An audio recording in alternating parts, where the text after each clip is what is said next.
All the music on this stream is made by us and nobody else. Don't steal our music. That's copyright infringement. Wicked small fucking overview of what's going on. That's this. Oh, was that a very poor story? I was hoping to see like I want to see a fucking like in depth. Okay, yeah, here we go. This is a Games Radar. I knew the Games Radar would come in clutch for this. Okay, good. You found a good source at least for our one topic. Yeah. Okay, goody gumdrops. Let me go into content. I had intended to put a little more research into this. I wanted to get like a full background and everything because it goes back to like through their whole development and stuff. Bro, we are not the research and type around here at Barnacules. No, but I wanted to have a good we like to edge on it. Because it's big. It's like this goes way back, and people are saying like scam and stuff. Are we live? We're live, right? Yeah, we're live, bro. Yeah, people are saying like scam, like like take the money and run kind of stuff, and so I didn't have the chat popped out or nothing. I'm way behind. All right, we're just getting warmed up, so people are going to be coming in here for the next couple of minutes. Yeah, that's all right. Don't forget. As a matter of fact, it looks like YouTube's going to try to run an ad right now, anyway. So that's Blue Varo. Oh, well then. Well, Blue Varo, thanks for being a member for 10 months. Channel friend. Blue Varo is our friend. So we believe in love of Blue Varo. Hello. What's up, Epic Helper? We appreciate you. Oh, what's up, Yorkshire? To Underdog. Hello, Tech Talk. Man, I feel pretty good.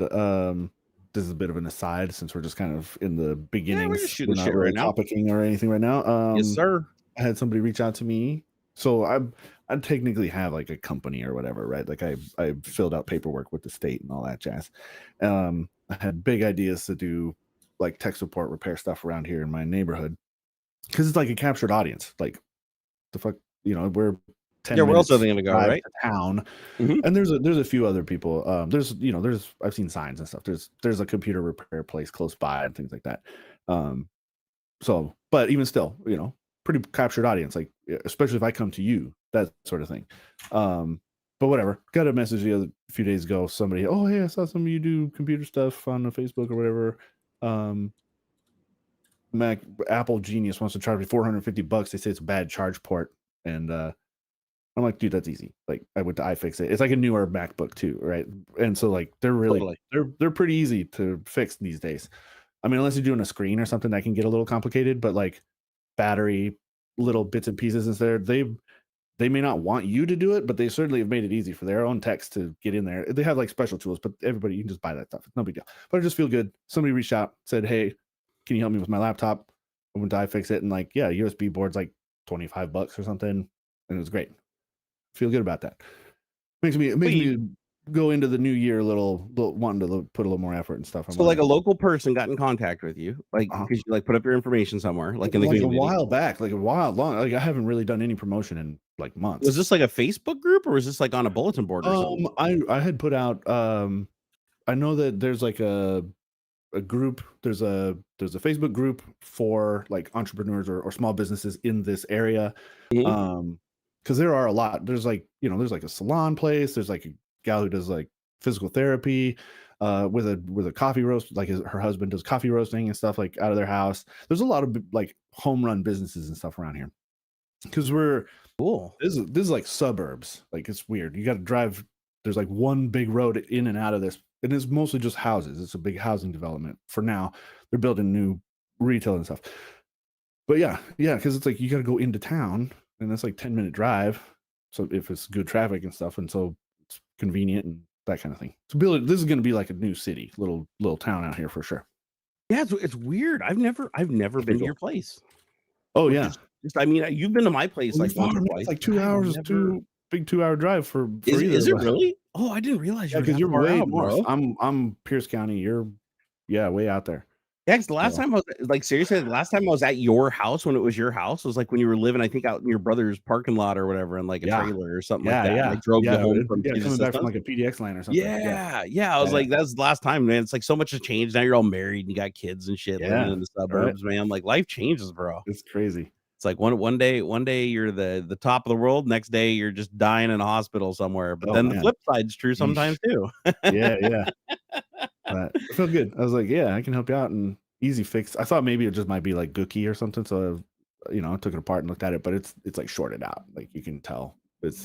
I bet you they were pretty thrilled about the diagnosis though, because like I think now so. they're gonna get the shit fixed and it's not gonna cost $1 billion.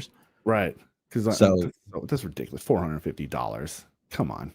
Well, everybody says that Apple prices things not to fix. Like they specifically put a value in there that like no reasonable person would pay because it's more expensive than just buying a new unit. And they do that like on purpose. So that the only people that pay the repair price is if they really need to recover the data or something. Yeah, let's see. It's a 2018. It's like I was looking at, what was it, an iPhone or something? If you don't have Apple Care and you break like a modern iPhone screen, the front screen or something's like $500 to repair, and then the back glass is even more expensive. It's like, so if you drop it and crack the glass on the front and the back, it's like you're basically the value of the phone without any of the electronics inside of it, which is just dumb. Yeah. And they honestly designed them to break. I don't care. I know they're like, oh, Gorilla Glass, you can drop them, they won't break. No, these things are designed to break. They got like protruding glass elements like sticking out. So you, like the new cases that you buy have like a physical bumper around them. Yeah, the lens on my wife's iPhone is cracked. On one of the eyeballs coming out of it, it's cracked. Like a chunk is missing out of the not the lens itself, because like there's like a flat glass and then the proper camera lens is underneath there, but that flat glass is cracked, chunk missing out of it.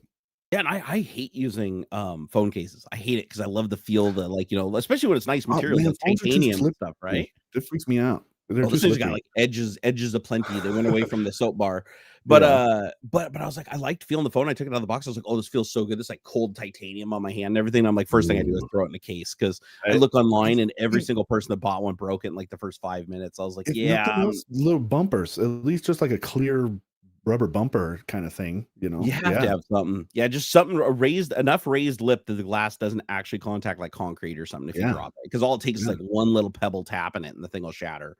But other than that, I've been really happy with it. It's been a great device. I basically got it for free. Like the whole reason I got $1,800 in phones for free. Cool. And it ended up being a sweet deal, because cell providers, they always try to lock you down to their service and shit, so they give you like a crazy deal, like, oh, we'll give you a free phone if you stay with us for instead of contracts, right? You're just leasing the phone or whatever, kind of. You're exactly off the phone over the 2 years instead of we don't have contracts into a contract, but if you leave, you got to pay up the rest of what you got to pay the full price.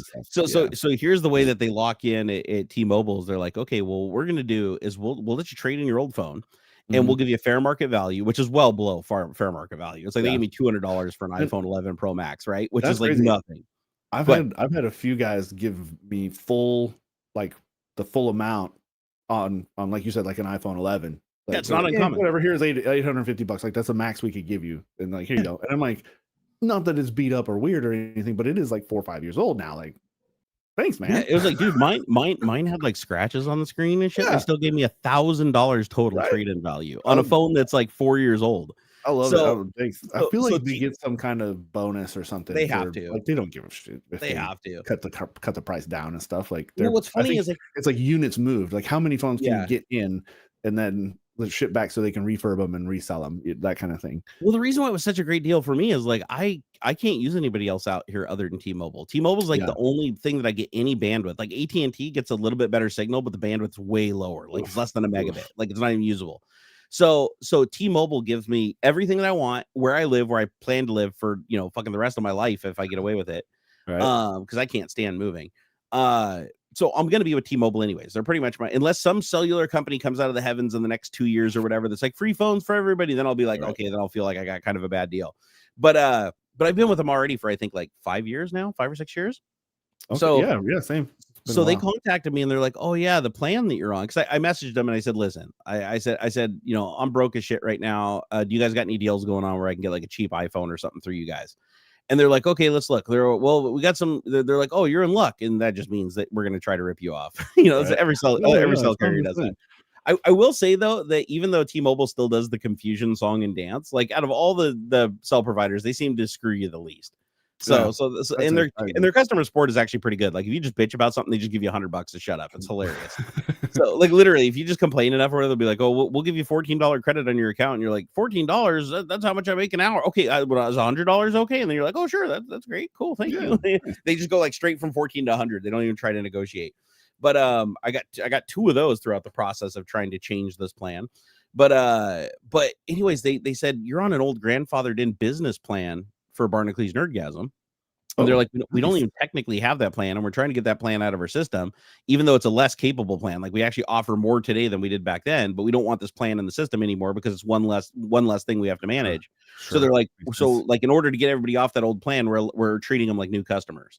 And I was like, oh, so we get the same thing, the one-time deal the new customers do. And they're like, yeah. They're like, that's what I'm getting at. They're like, so if you want, you can trade in for however many lines you have, you can trade in a phone, and we'll give you the full trade-in value plus another $800.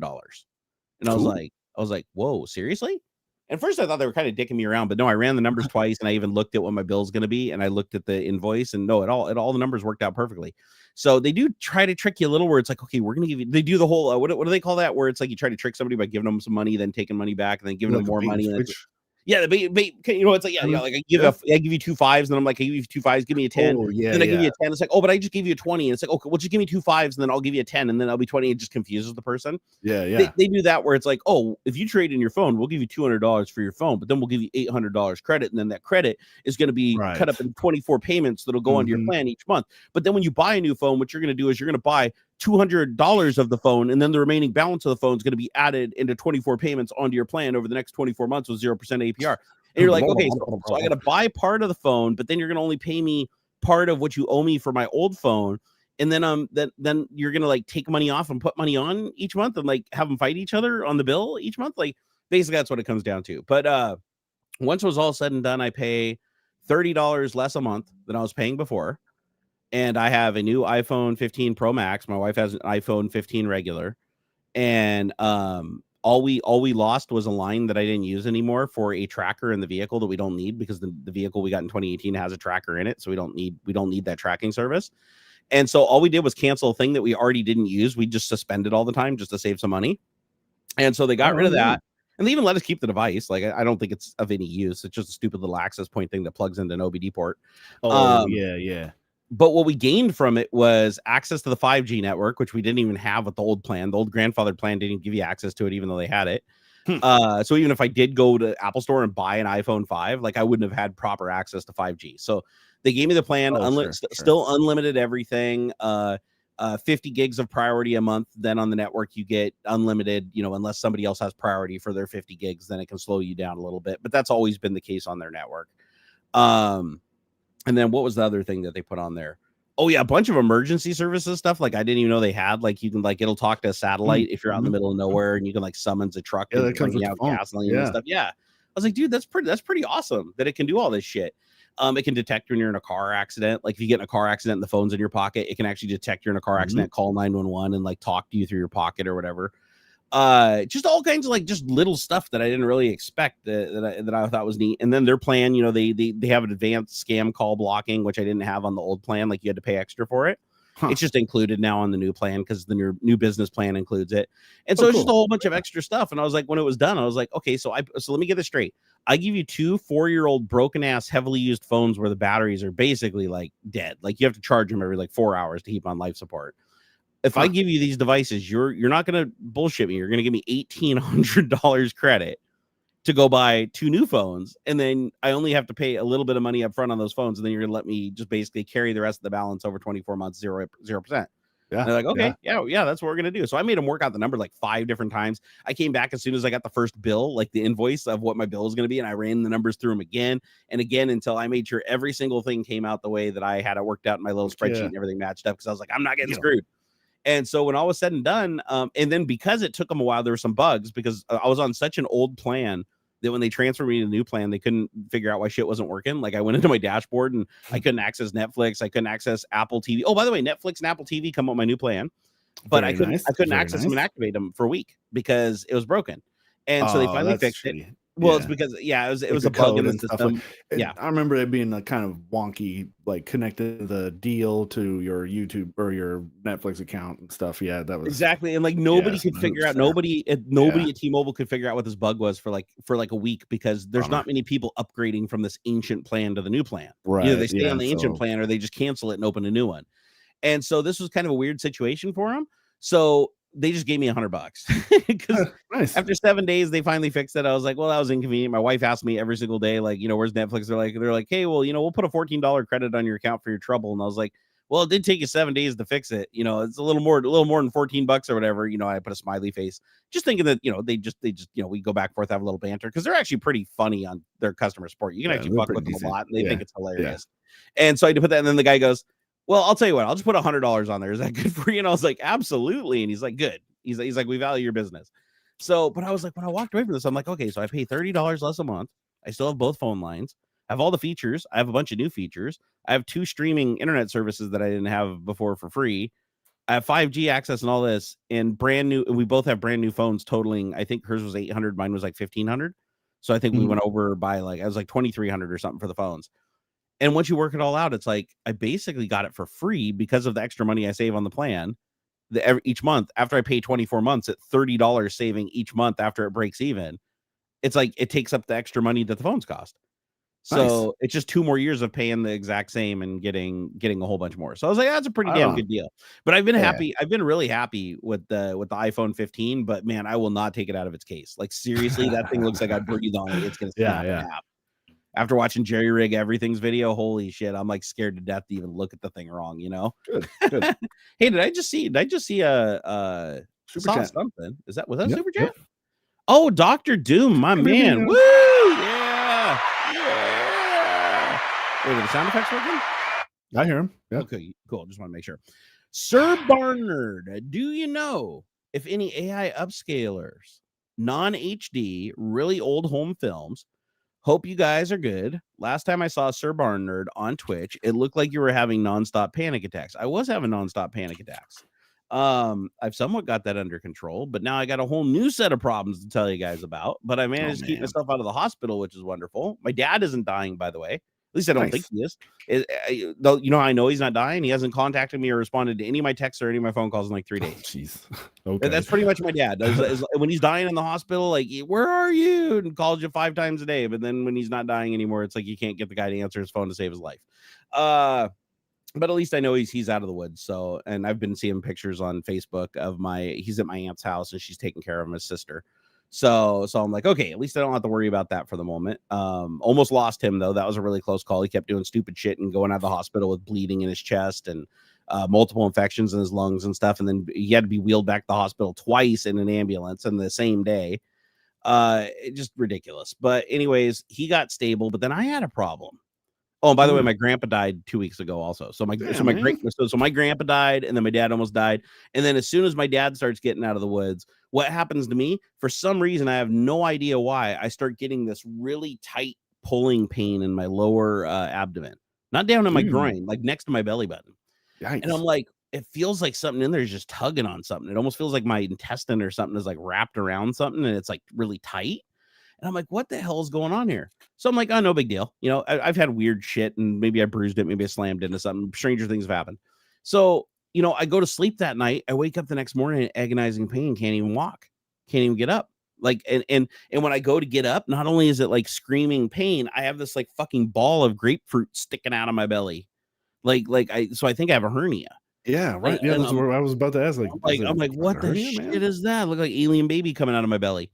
And so I look online really quick and it's like, oh yeah, you got a hernia. And it's like, and I'm like, okay, well, how long does it take to heal? Well, they don't. You have to have surgery. I'm like, fuck, I'm not going into surgery right before Christmas.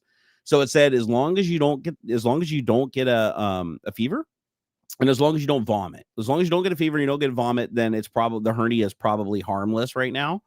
And there are some hernias that they don't even operate on unless you like lose 100 pounds. Sometimes they won't even operate on them at all. It just depends on where they're at and what could potentially slip through, right?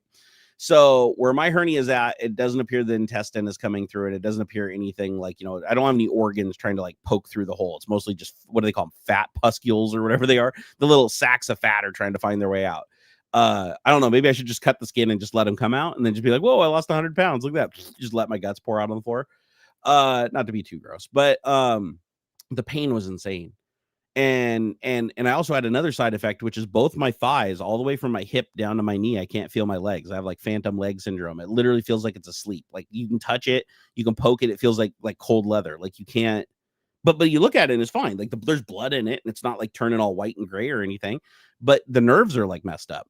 And that usually happens when I pinch my sciatic nerve on one side or the other. It usually doesn't happen on both sides, and it usually doesn't stay like that. It usually stays like that for like an hour or two, and then it goes away. It's been consistent like that for the last 4 or 5 days now. I haven't been able to feel either one of my legs from my hip down to my knee, but I can feel everything past that. And so I can still move, but it feels weird when I brush on stuff or my pants rub against my leg. It's like, have you ever had a foot that's asleep? Sure. It's like when your foot's asleep, but both my thighs feel like that. And so anything that touches them just kind of catches me off guard. It's like, whoo, ah, whoo, whoo. So I'm like, what in the hell's going on? Like, what could a hernia do to nerves? Aren't your nerves in your spine? Like there's nothing that can be sticking out all over the place. Yeah, I know, but are there any nerves that are sticking out of the front of me that could do that? I don't know. But everything inside of me is all jumbled up in some way, and eventually I'll have to go to the hospital. But I'm trying to stay out of the hospital until Christmas. But I promised my wife I would go to the hospital if it got any worse. And then I stayed up for like 48 hours because I was afraid to go to sleep, because she said if you wake up and you're still in the same amount of pain, you have to go to the hospital. So I just stayed up for like 48 hours. Ooh. Then I finally went to sleep and slept, I think 10 hours. And I woke up and then I was like, wait a second. Okay, this is feeling better. Like this is about, this is a good, 40% better. So I got up, walked around, still hurt like hell. Couldn't sit on the toilet, couldn't get in the hot tub, but I could walk. I could get up and walk. So I was like, okay, that's progress, right? And so she's like, okay, well, you're obviously making progress. Let's go another day. Wake up the next day, I feel a lot better again. Now I can get in the hot tub. Now I can get in the bathtub. It took an Epsom salt bath. That helped. And I'm moving around better, and I'm getting my mobility. Now I can get up. I can sit down, but I still feel a tightness in there where that bump is. And I still have the nerve problem on my legs, but it doesn't seem to be causing any kind of like necrosis of the tissue. Everything's oxygenated. It's just a nerve thing, some pinch nerve. Okay. But it's freaking me out a little bit because I'm like, if I go to the hospital and they find out it's a hernia, which I'm pretty goddamn sure they are, they're going to want to operate on that thing. And to operate on hernias is like a really simple operation. Like even for big ones, like the worst, they said it's mostly an outpatient procedure unless it's like a ginormous one, which I guess with me, it's probably going to be a ginormous one. But they said, it's still a simple operation and they just keep you there for 5 days. I mean, they literally just like cut a couple of tissue layers, staple you back together with like dissolvable staples or whatever, and then sew up your skin, and then bing, bang, boom, make sure you don't get an infection over a couple of days and you're good to go. You can go home. And so it's not a super bad operation or anything, but I'm just trying to avoid it as long as humanly possible. Plus, I was thinking about this. I was like, if I wait and get the surgery in January, then it'll wipe out my whole $600 or $6,000 deductible in one go. Because right now, if I go get the surgery, the deductible is only going to be like, a couple $100.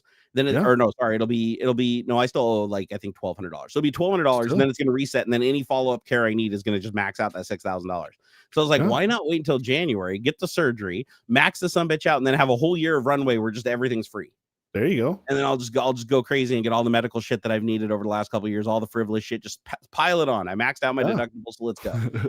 And so that's the new plan for 2024 is I'm going to go on a medical shopping spree and get everything done, all the Botoxes and liposuctions. And I'm just kidding. They're not going to do any of that shit. But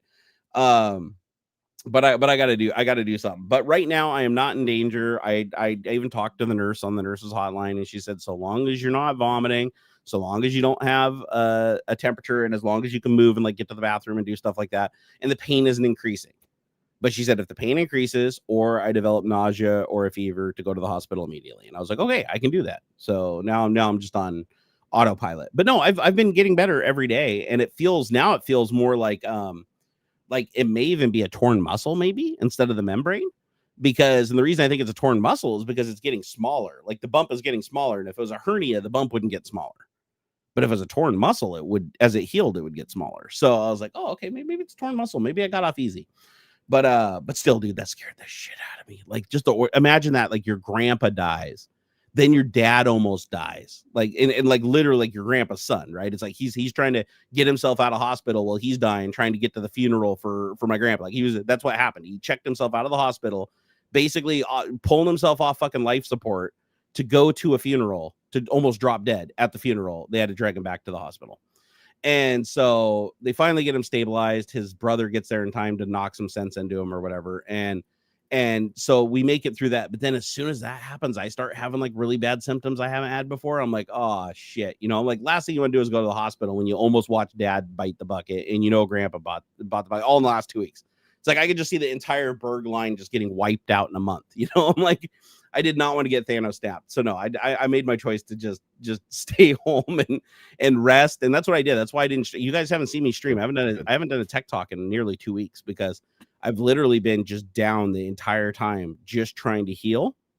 Yeah. Well, first it was dealing with my dad's shit, but then after that, I just had to heal myself. And I think I'm on about day 5 of since this happened with me.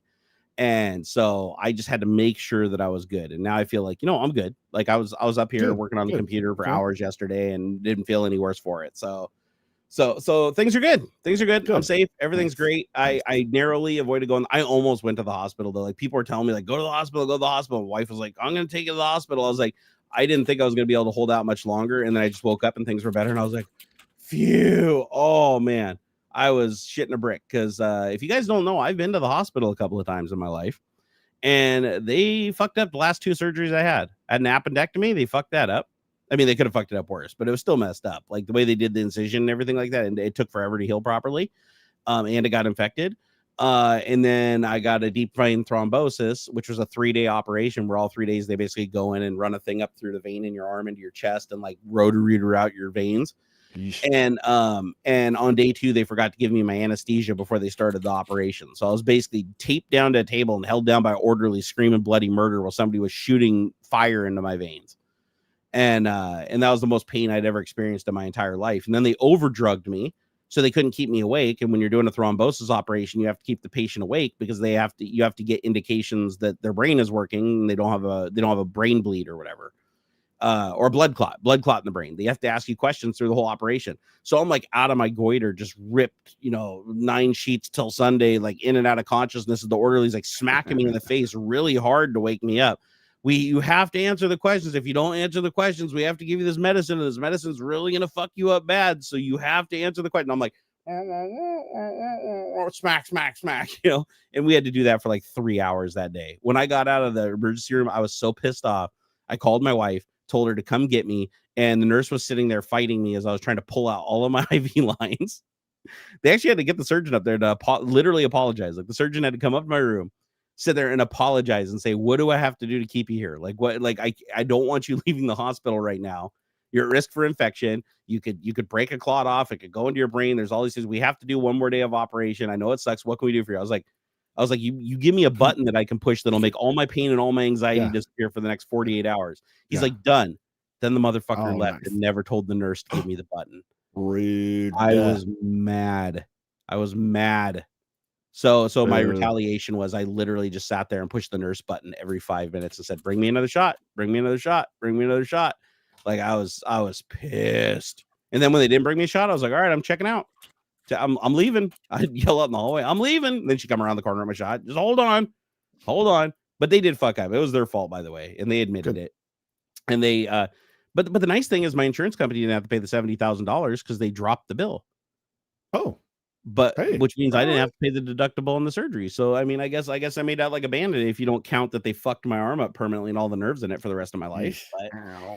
But I guess on the flip side, they did save my life because if I didn't go in, I would have died. So a little bit of that, a little bit of this, a little bit of that. It couldn't have been, it could have been done better. But overall, they did save my life, so I can't be too angry. And then the at-home care after that was even worse. They like put me on these shots called Levinox. You got to inject into your stomach four times. Like it's like 4 times a week or something like that. Or no, it's every day. Every day you had to do a different quadrant of your stomach, and it felt like you're getting battery acid injected. You most painful injection I've ever had in my life, and I had to do it every day. My wife had to do that. No way. And you know what we find out after doing that for a full month of me just every day crying and rolling around in pain. The doctors, I go to do my doctor's follow up, and he's like, "Oh, why didn't you just take Eliquis?" I'm like, what the fuck's Eliquis? He's like, "Oh, we usually prescribe Eliquis because it's a pill you take that does the same thing as the shots, and it doesn't have any side effects."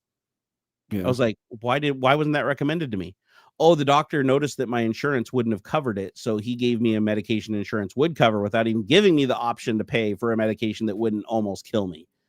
And the best part is I got the Eliquis, never had to pay for it once. All I did is go to a different doctor. I had like 3 doctors at that time. I just went to a different doctor every month and said, "Hey, can I get samples?" And they just give me a month's supply of samples. So pro tip, guys, if you need a medication that is stupid expensive, a name brand medication that's stupid expensive, call your doctor, call your therapist, call your dentist, call your surgeon, your follow-up surgeon from your last, like everybody you know that you've ever had a medical consult with, call them and be like, hey, do you guys don't have any samples in the cabinet? Because it turns out they want to give those samples away, because when the person comes around, the drug rep that like greases their wheels and pays them, the more samples they've given out, the better that they're doing, and the more that they'll subsidize their medical program. And so they just want to get rid of the shit. Like honestly, they're like, they'd go throw it in the garbage bin if they could. So if you call them and they have that medication in stock, they'll just give it to you. They'll straight up just, even if you're not their patient, they don't even give a shit. If you'll come by and take it and they can write down that some patient that really did need it and has an order for it got it, they're happy. So a lot of people don't know that. And I didn't know that either. So that's a trick I use now. If I need a name brand medication, I mean, obviously you can't do it forever, right? I mean, you're not going to, you'll run out of pharmacists, or you'll run out of doctors eventually. They'll catch on to what you're doing. But I was able to get 5 months of Eliquis, which was $500 a month. So that's what, $2,500 in drugs I got for free just by going to doctors and being like, hey, can I get a sample? Do you happen to have a sample laying around? Like it just works, man. It's crazy. Nice. All right. Well, enough about my health. Anyways, I'm okay now for the most part. Things are good. Yesterday was a pretty good day. Like the first day that was like pretty, that I could say was like pretty good. Like good things happened, and there wasn't a whole bunch of gloom and doom. So my son, we surprised him early with the Quest 3 that everybody pitched in on. Yeah, dude. Early gift. Nice. Very cool. Yeah, I catfished him so hard though. I went in the attic and I found his old Quest 2 box that I'd kept, because I keep boxes for like everything, right? So I found his old Quest 2 box and I stuck the Quest 3 in the Quest 2 box and sealed it back up. And so nice. He opened it up and I'm like, yeah, kid, we got you something you really like. We packaged it all, took it out. We videotaped it. I'll release the video to you guys here in the not too distant future. And we give him the bag or whatever. And he's super excited because he's been working hard, getting his schoolwork done every day. And the reason we moved it up is because he's going on break, right? He's going on Christmas break, and he plays VR all the time, right? And I talked to his mom after setting up the VR and playing it myself, to get it all ready for him up here. I was like, this is too cool. I can't in good faith go up there and keep playing on this shit. Well, he doesn't have it, right? So I was like, he did good in school. He put up with all this stuff going on with grandpa and great grandpa dying and dad almost having to go to the hospital and all this stress. Let's surprise him with it. So we take it down there, we give it to him. He opens it up and he sees the Quest 2 box. And he's like, whoa, wow, it's a Quest 2. Cool. Wait, I got one of these. He's like, wow, it's just like the one I got or whatever. And I was like, yep. And I said, it's brand new. So that other one that's all worn out. I just had fixed his controllers, so they're like brand new. So there's no reason. There's no reason. I'm like, yeah, your old Quest is kind of getting worn out. Well, I got you this, and it's a brand new one. He's like, yeah, and he was super legitimately happy. Like he actually perked up. He's like, wow, now I got 2, and I could use this one in the bedroom. And he's making up all kinds of like why this is great. Hey, that's good thing. And we were just touched by that. And then I said, oh, here, open it up. Let's take a look at it or whatever. Because he wasn't even going to open the box because he's like, oh, I know what it is. He opens the box and he looks in there and he goes, wait a second. He's like, something looks different, because he had his Quest. He's like, well, this looks different. And he pulls that and goes, oh my God, is this a Quest 3? And then he pulled the controllers out, and that was the dead giveaway that it doesn't have the ring on him anymore. And they're like nice and compact. He's like, oh man, he about shit his pants. He absolutely loved it. And I'm so happy because I'm like, I got to surprise him, and then I tricked him, and Mama didn't know I was going to trick him. So she got a kick out of it too. We were both recording it, and she thought that was amazing that I did that.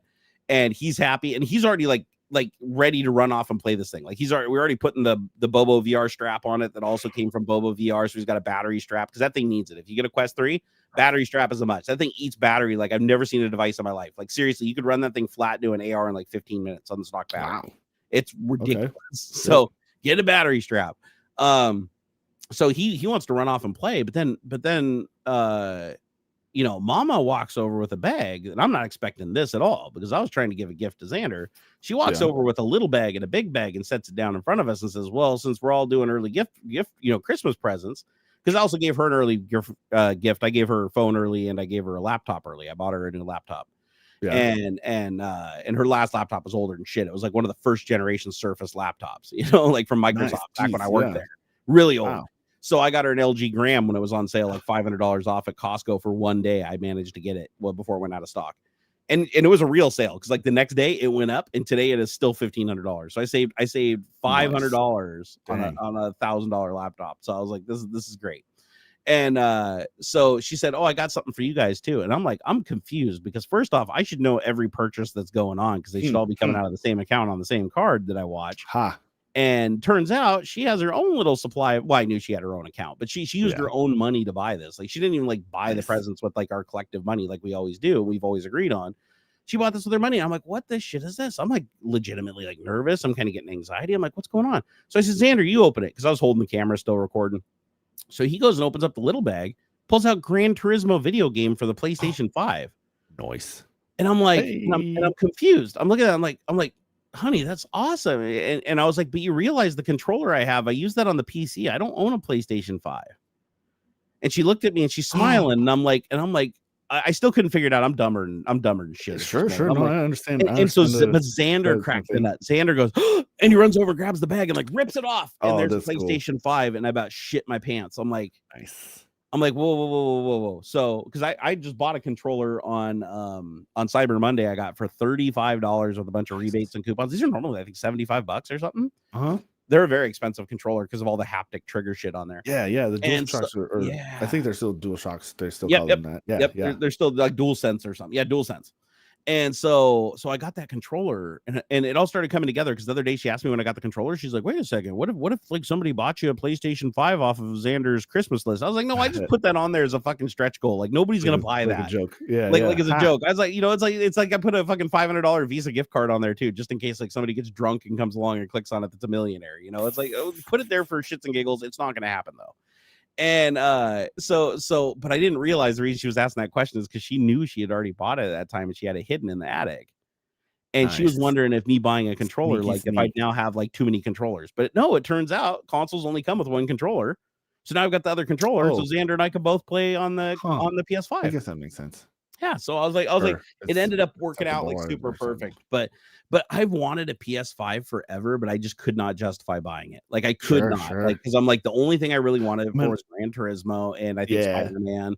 Right. And I was thinking this for a PS4 years back when Spider-Man, that one Spider-Man game came out. Yeah. And I was like, man, but that's like that, and maybe God of War or something would be like the only ones I wanted, and it couldn't. And then it came out on PC, so then it's fine.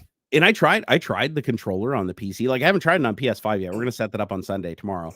But man, I plugged in the PC and I was playing with like some software that can do the haptic triggers on the PC. Oh, yeah. And it's like you can do all kinds of effects. Like, you pull the trigger and it's actually like clicking back against you. Well, you've used one, right? Haven't you? The DualSense? No, not a PlayStation one. I don't think so. Dude, you're like playing a racing game and stuff like that, and you pull the trigger, and like if it loses traction, the trigger will actually kick back like the anti-lock brake pedal in your car. Oh, neat. Okay. And if you pick up a machine gun and like COD, each time it fires a bullet, it'll rack the trigger. Yeah. So when you're firing it, it feels like an active trigger. It's like it'll like kick back against you. Neat. As you put pressure on it, and so you can alter the rate of fire, and you can bump fire. You can bump fire like a pistol because it'll do a trigger reset. And I was like, dude, this is just this. Every controller in the world should have that functionality in the future. That's cool. Plus, it's got like the gyro control. I bet like the Xbox Pro Elite Uberness probably does something similar like that. I have an Xbox Elite controller, and it's still missing some of the features this has. Oh, weird. Like, it doesn't have haptic triggers. It doesn't have I think it only has single vibration motor too, but I might be wrong on that. Like, this has two stereo vibration motors. Like, you can feel vibration each side of the controller separately. Ooh. And they're much finer, like refined motors. Like, they don't just do the whole like cell phone vibration. Like, they do they don't make your hands numb. It's like a very refined vibration, almost like a transducer. And it might even be a transducer. But the one thing it does, it has a touchpad, like has a button on it that also acts as a touchpad for moving cursors and drawing and stuff, and doing like key selects. And that's also a button itself. The RGB can also be changed by the game, so the game can take control of the RGB light. As a speaker and an audio controller built into it, so even on the PC, you can play audio files back through the controller speaker. So like if you're playing a game and you shoot a gun or something like that, you can actually have like the bullet casing noises and stuff come out of the controller. Kind of like So it's got a lot of stuff that, and it's really high quality built too. Like when I put it in my hand and held it, I was like, not only is this comfortable, this is heavy, this is like built sturdy, like pulling the triggers and everything's nice and smooth. That the analog sticks feel like they're Hall effects. I don't know if they are or not, but they just feel super, super smooth. And the way that they registered when I calibrated them, it was way better than my Xbox Elite controller. Yeah, okay. So I was really taken back by how good it was. I even played Forza, but like I was playing Forza with the Elite controller. I switched over to the PlayStation 5 controller because I thought it worked better in Forza. I was getting better lap times with it. So when I saw Gran Turismo, though, I about shit my pants because I was like, not only that, I have a Wheel Stand Pro with the T3 500 RS and everything that works with a PlayStation. Like it's specifically the one works for PlayStation. So so today was just full of surprises. Like it was just like this whole sweep of surprises. And I got a little overwhelmed and had to go hang out in the bathroom and chill. I sweated through everything head to toe. I'm like, what's going on here? Why is this all happening? Like, what the hell are we gonna do for Christmas now that we all have our good presents? And my wife made a good point. Yeah, she's like, we already got the cool shit. We're enjoying it. So on Christmas, we can just sit down and open a bunch of fun stuff and just, and just shoot the shit. You don't have to worry about that one present where it's like you open it and you want to just go play with it and ignore everything else. It's like we already got those. Now we can enjoy like the fun, thoughtful gifts. Yeah, that'll be cool. Yeah. So that was pretty neat. So that redeemed a lot of bad days walking into that because I was like, I came out and I'm like, wait a second. So I got a PlayStation 5 now. My son's got freaking Quest 3. Like, and we both got new iPhones. And I'm like, none of this was supposed to happen this year because of financial stress. Right. But she ended up getting a killer deal on the PlayStation. Like, I think it was like $350 or something like that on Cyber Monday. Yeah. Nice. And I think, aren't they normally like 500 and something? I think that's about the retail. Yeah. So, and this is not the digital one. This is the one that's got the Blu-ray player in it, so we can still use it as a Blu-ray player, which my wife really likes. I just watch everything streaming. I don't need media anymore. Yeah, right. I don't physical media. But she got me legit a physical. Wait a second, is that David? How long has David been in here? David? Did you just show up? I literally just showed up. Okay, good. I was like, I just noticed it on the corner of my eye. I was like, oh my God, we've been forgetting David. I will not be ignored. Do not be ignored, sir. Do not settle for anything less. What's up? All right, let me get him added to the lineup here. Add me to the list. And wait for it. And there he is. It was just a family discussion about who's taking the dog and who's doing all that stuff. And, as I refer to her, not my dog. You know what? You need to bust out your acting chops when that shit happens and stand up and be like very dramatically like, I am the breadwinner of this household. God knows I do. God knows I do. Oh yeah. I go full stage voice on a few of these things. Yeah. Go full on Shakespeare with that shit until they're all in awe and then walk away and drop the mic. But that's the problem is, of course, that they all know this. So no one takes me seriously at all anyways. My son just laughs at me. Basically. You wait till they hit 16. I would have thought that'd be like one of the biggest tangible skills of being an actor, though, is like everybody that has a skill, they can still usually use that skill when they're not like at work, right? Yeah. So it's like if you're an actor, you'd think that you could just bullshit people all the time and get by them. Yeah, like you've been in a Starbucks is basically liar. Have you? Yeah, right. You're literally a con man, but no one believes you anyways. They're like, you're better than a con man because you're a con man that can play a con man and people still believe you. Yeah, I lie for a living. There you go. Yeah, right. But be honest. Have you ever walked into like a car dealership or a Starbucks or anything and used your acting to make the person feel bad? Like to actually make them legitimately feel like they're putting you into some kind of mental anguish to get an angle on them and get a good deal. We're also desperate for I think attention and affirmation. That all we do is I'll lie to make people feel better. No, it's fine. This half cooked chicken is delicious. I'll just eat around the raw part. You know what I mean? Oh my God! It's kind of like the opposite, right? Darn, because I was thinking that'd be so funny going to Starbucks or whatever and just use your acting skills and be like, okay, before you go in, like close, do your little thing, do your little thing and set yourself and be like, okay, my goal is that I am a man who is very distressed, who has just lost his job and only has $5 left in his account. And I'm going to go into the Starbucks and I'm going to get the biggest possible drink and a croissant for that $5. I could be working there in a week. I mean, that's the other thing about being an actor, right? You never know. You know what I mean? Oh, that's terrible. Hey, you're that dick from the last week. Yeah. Hi. You taking jobs? Yeah. People would just recognize you anyways. I didn't even think about that. You'd like walk into Starbucks and be like, hey, what's up, Rodney? How much do you get that on the street though? Like when people recognize you and it's like they have no fucking clue. I didn't know your name was David when I first saw you. I was like, is that Rodney from Starbucks? Oh my God, there were like parents. There were parents at Baz's school who used to call me Dr. McKay, and I'm wow. I'm like, dude, like, come on, like we're at the school in the school playground. My son's like, why are they calling you that?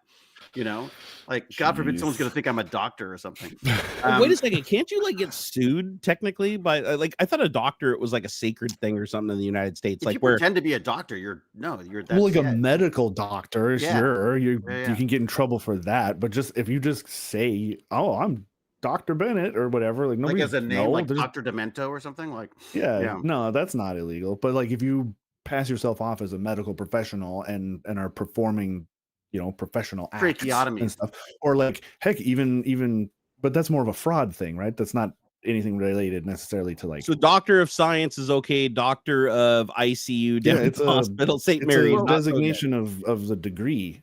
Both of my parents are doctors in that they're both Dr. Hewlett, because my father was a medical doctor, and my mother was a history professor, PhD. So yeah. Do they ever have arguments over who was the most doctor? Oh, they don't even. No. My father refers to my mother as a woman he once knew. There's not even. They don't even. Yeah. There's not. Yeah. David, you were looking ultra crispy again today with your natural. Is it crispy again? It is good. It's super fresh. You're so crispy that I'm embarrassed to even have people look at it. So I'm just gonna go ahead and just blow you up full screen and give you your full blown affirmation. Nice. I've like set it on HD, I guess, or it may even be more than HD. I don't know. Whatever the Razor will do. It's set on extra HD. What I don't get is I have that same camera. It's a Razor. It's Razor Kaio or something. Kaio. Yeah. I have that same damn kit with the ring light built into it. Yeah, but it took me forever to find the setting to do that. It defaults to this like lame ass, I'm going to give it a try again, because if I can get those kind of results out of it that you're getting right now, I'm just going to throw this other $1,000 camera in the garbage, because this is silly. Well, I switched to USB cameras because I got sick of the HDMI ones. They were just an added level of stuff to worry about. Dang. And I could still fuck it up. So, I'm looking at the stream. Yeah, you're super crispy. Don't look. I'm you'll see every pore. Not that ours are bad or anything, but yours is way clearer. I would definitely prefer some more fuzziness for sure. Feel free to filter the crap out of it. Asking you shall receive. Put the cat face on me or whatever it is. I'm going to open up the filters right now. Let's start with the lighting. Oh God, he's got filters. Oh, great. There we go. Let's start with the color correction. See if we can add a little bit more rosiness there. I'm wondering if it's got anything to do with that's better. That's Santa Hewlett. Let's see if we can play with your drunken pogues look. Avatar. It's like Avatar. I'm wondering if it's got something to do with the upgrade. The fact that I'm now like basically up to a gig. I mean, it could be. You're just pushing so much bandwidth, right? Are you putting more light on you to try to make your picture look better? Dude, I've got 2 giant lights on my ceiling. I got a freaking light panel right in my face. Like, you couldn't have more light, and I still just look grainy as shit. It's so funny because I don't see a difference between my. I guess I'm looking at the Ninja, but the video. Even in the Ninja one, like, and I do think it's probably a color thing. In part, but yeah, it looks really good. So check this out. He's not even streaming above 720p, and he still looks that crispy for some. Not seriously. Yeah, right now you're at 1280 by 720. Here, let me pump you up. Yeah. Well, I mean, that's 720p. Yeah. It's like I can control every. I can change it from here because I'm the director. See, I just changed it. There you go. You are now 1920 by 1080. Oh, I can go further. Yeah, I can actually up. Oh, but no, I'm just upping it for you as well, though, right? Yeah, and you can also here. Let me click on yours. If I go to show stats, let me see if you're maxed out on bandwidth. If I max mine up like this, no, it won't let me. I see. So down at the, do you see a thing when you click on settings? Let's see, where's the bandwidth slider? There's a bandwidth slider somewhere. Oh, or is it just a master bandwidth slider? I think it's just my master bandwidth slider for all of us. I've got that cranked up all the way, but yeah, even just going to like, so now you're doing 1080p, full 1080p, and you even look crispier now. Like, I mean, geez, you know what I think it is? Honestly, is the natural light. Well, maybe natural light is really powerful. Yeah, from the window and yeah, we've got a couple of skylights, and I'm on the top floor now because I've got my little corner of the changing room now. Yeah, never go back to the basement. No, I was in the garage. I've got to like, I'm wintering in the attic because it's too fucking cold in the garage. Yeah, no doubt. These giant fucking rodents keep waddling by and looking at me while I'm exercising and shit. Let's see what. I got Nvidia background removal here. Let me add that. There you go. What do you got? That does. I'm gonna put a spaceship or something. Just keep me. There you go. Oh, that's better. Oh, that's whoa! Nice. It's like we're all in the same room. That's good. That's the best I have ever seen that filter work. Oh my god! I gotta go wider so I can put my arms around the. Here we go. You just get to take over here. I'm just that's amazing. You're the horizontal. Consume. I'm like the Mighty Morphing Power Rangers head. Actually, you know what? I'm gonna make it look like you're driving down in front. We're sitting in the back seat behind you. There we go. It. Come on, kids. Don't make me come back there. That's it. Smack the shit out of you all. It's like every sitcom from the 80s, basically at this point. Yeah. This is actually a great layout. I like this. No, this works out really good. I'm looking at the chroma key for this right now, and it's damn near perfect. Like that's great. Like your shirt's a little transparent, but otherwise, like that's really great. Okay, it says mask refresh frequency. You've got the blue bumped up, I think, because it's that looks way bluer. Let's see. I can play with the threshold here. Let me play with the threshold a little bit and see if I can fine tune it here. Yeah, could you maybe give me more hair? That's yeah. Let me go ahead and rock it hair. Oh, it's beautiful. I've got my little tiny island of lost hope is gone gray, so it's even more transparent. It's like what's the point of even being there? Yeah, you gotta get those what is that stuff called from like the 80s GLA or whatever, the hairspray? Yeah. That powder that you'd spray in your hair, just get all over everything. They used to put powder in my hair for Stargate. They were always, and then whenever we got wet, it would like dribble down my face. I'm like, why are we doing this? Oh, really? They used that stuff? Yeah, I didn't know that. It was well, it's pretty more expensive, I guess. It's whatever. They have these hand powder. They go, and then they pat the back of your head and try to fill in little bits there. And eventually, nowadays, I'm just like, you know what, dude? I work more when I'm old and craggy than anything else. Oh, so it's literally just to add volume to your hair? Yeah, it's just because they've always got these really bright lights. So if you're thinning at all, it's just like this. I mean, look, as soon as the light gets through it, it just disappears anyway. So. I wonder if you just take like talc powder and mix it with like charcoal briquette dust or something. You probably and make like your own blackening, Well, they had some that was hair. It was actually it was human hair, but it was like little it's like little chopped up bits of black, like a thread almost, and then they would sort of stick that in, and it was like, oh god, it's just such a pain in the ass. I was like, why? That seems really weird. It feels like too much for me, all right. I think the next thing I do though, I think I'm dyeing my hair black. Do it. I think that's the plan. Yeah. Well, no, there's it's specifically for this thing, and he's kind of this slightly cheesy guy. So I think I shouldn't say that really because he's a real person. But yeah, I'm thinking I'm going to dye it black and maybe do my eyebrows too. Yeah, these are the fun things I get to think about. You better hope. Good thing nobody watches this show, man. That would be awkward. You go to meet him to study the character or whatever. You're like, yeah, you that cheesy guy. Oh, he's gonna hate it anyways. Trust me, he's gonna hate it. Yeah. You're like, hey, check it out. I got a really good impression. You're really gonna love this or whatever. And you start licking your eyebrows and doing all the skeezy shit, like pulling your pants up to your nipples. Yeah. Just playing like a complete scumbag. The real people always freak me out because I can't. Like, I feel like a certain amount of responsibility towards that. This one's silly enough that I think it's, Oh, I can make you a ghost. Okay. Oh, that's nice. Ooh, I am the ghost of Christmas futures. I'm gonna leave you background remove because this is freaking cool. Now I kind of want to like background remove everybody now. This is pretty cool. Although something tells me it wouldn't work as good. You got a color time. You got a color time used to match you guys so that it looks like we're all in the same room. I tried to do that. Right. I don't know what the color correction is for that. So if I go to filter, hold on, I have a color correction filter, but it just lets me shift the hue, and no matter how I shift it, it doesn't really seem to change the light. I need something for like changing light. The weird thing is that when I started in this industry, it would have taken like a guy, like 3 weeks to remove the background. Oh yeah, dude, have to be like pay a team of 5,000 people painting it out in real time. Yeah, or now you just you click the image and it removes the cables and stuff. Like it's come so far. Yeah, like all I can do is hue shift, so I can make it like purple and stuff. I don't know, maybe like a slight hue shift would do it. Here, let me see. What's a slight? I feel like it needs to be. That's a little closer. They say piss or pig.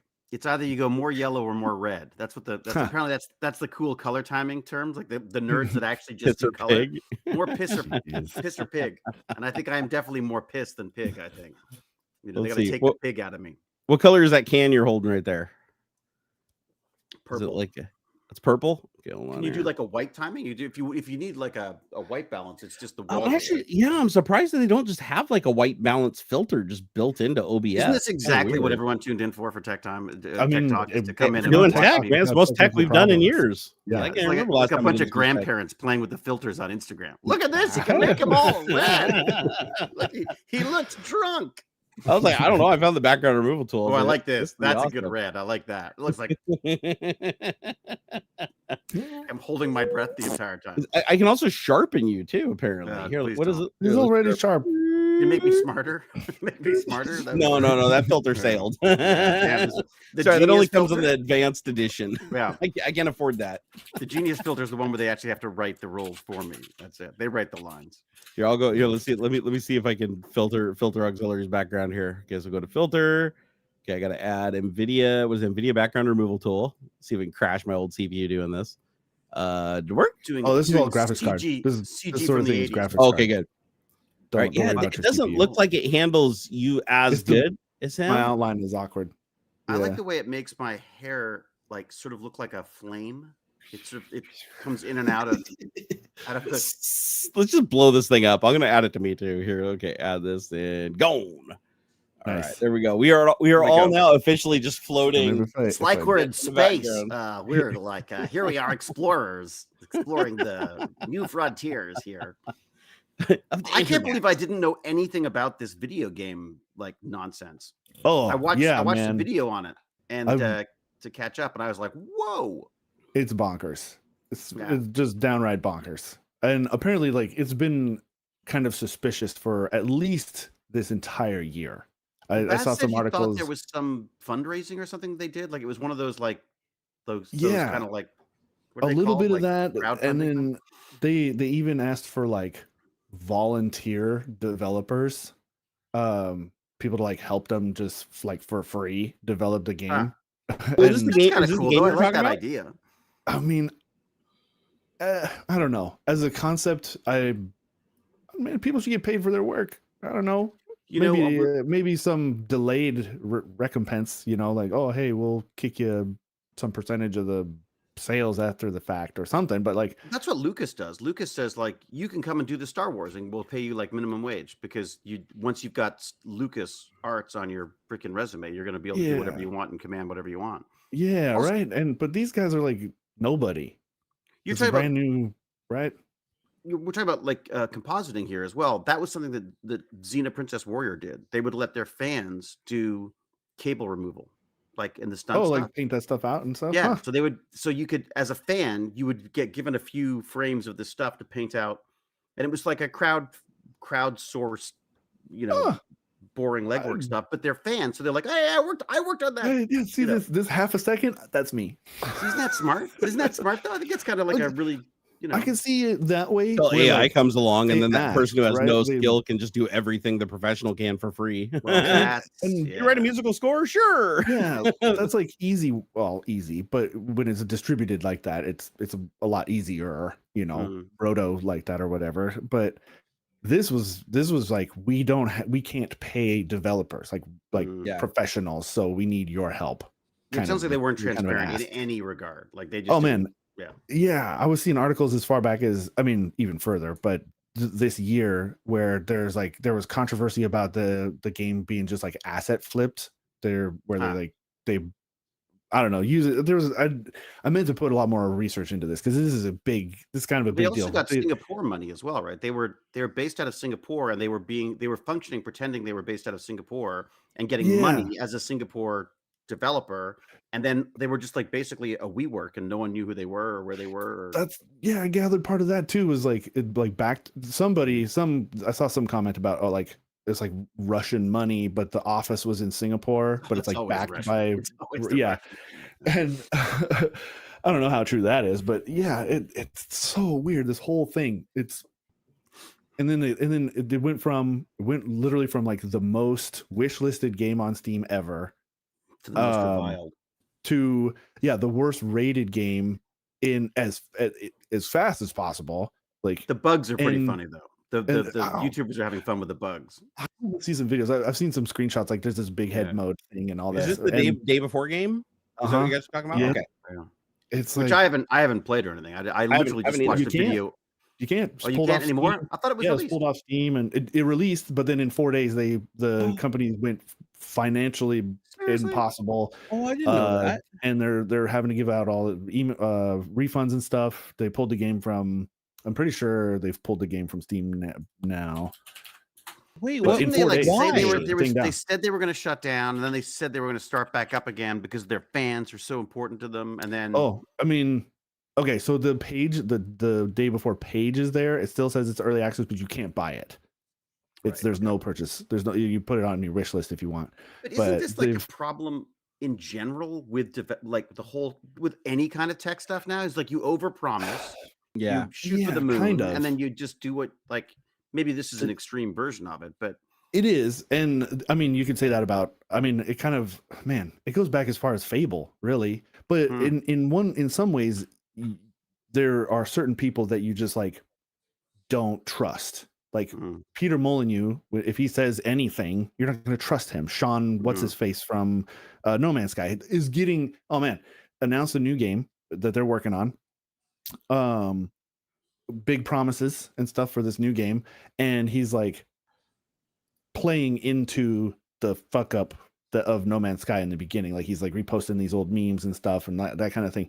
And it's like, in part, I think it's, at least for the Sean Murray, I think at this point it is a marketing gambit. I'm going to draw up all this controversy because it drew a lot of attention to my old game. And I mean, to be fair, they made No Man's Sky, like they made it better over the last, 5 years, 6 years that the game. What's amazing now, it went from a flop to like a great game. Same, yeah. Cyberpunk is like completely turned around. It was like a joke to start.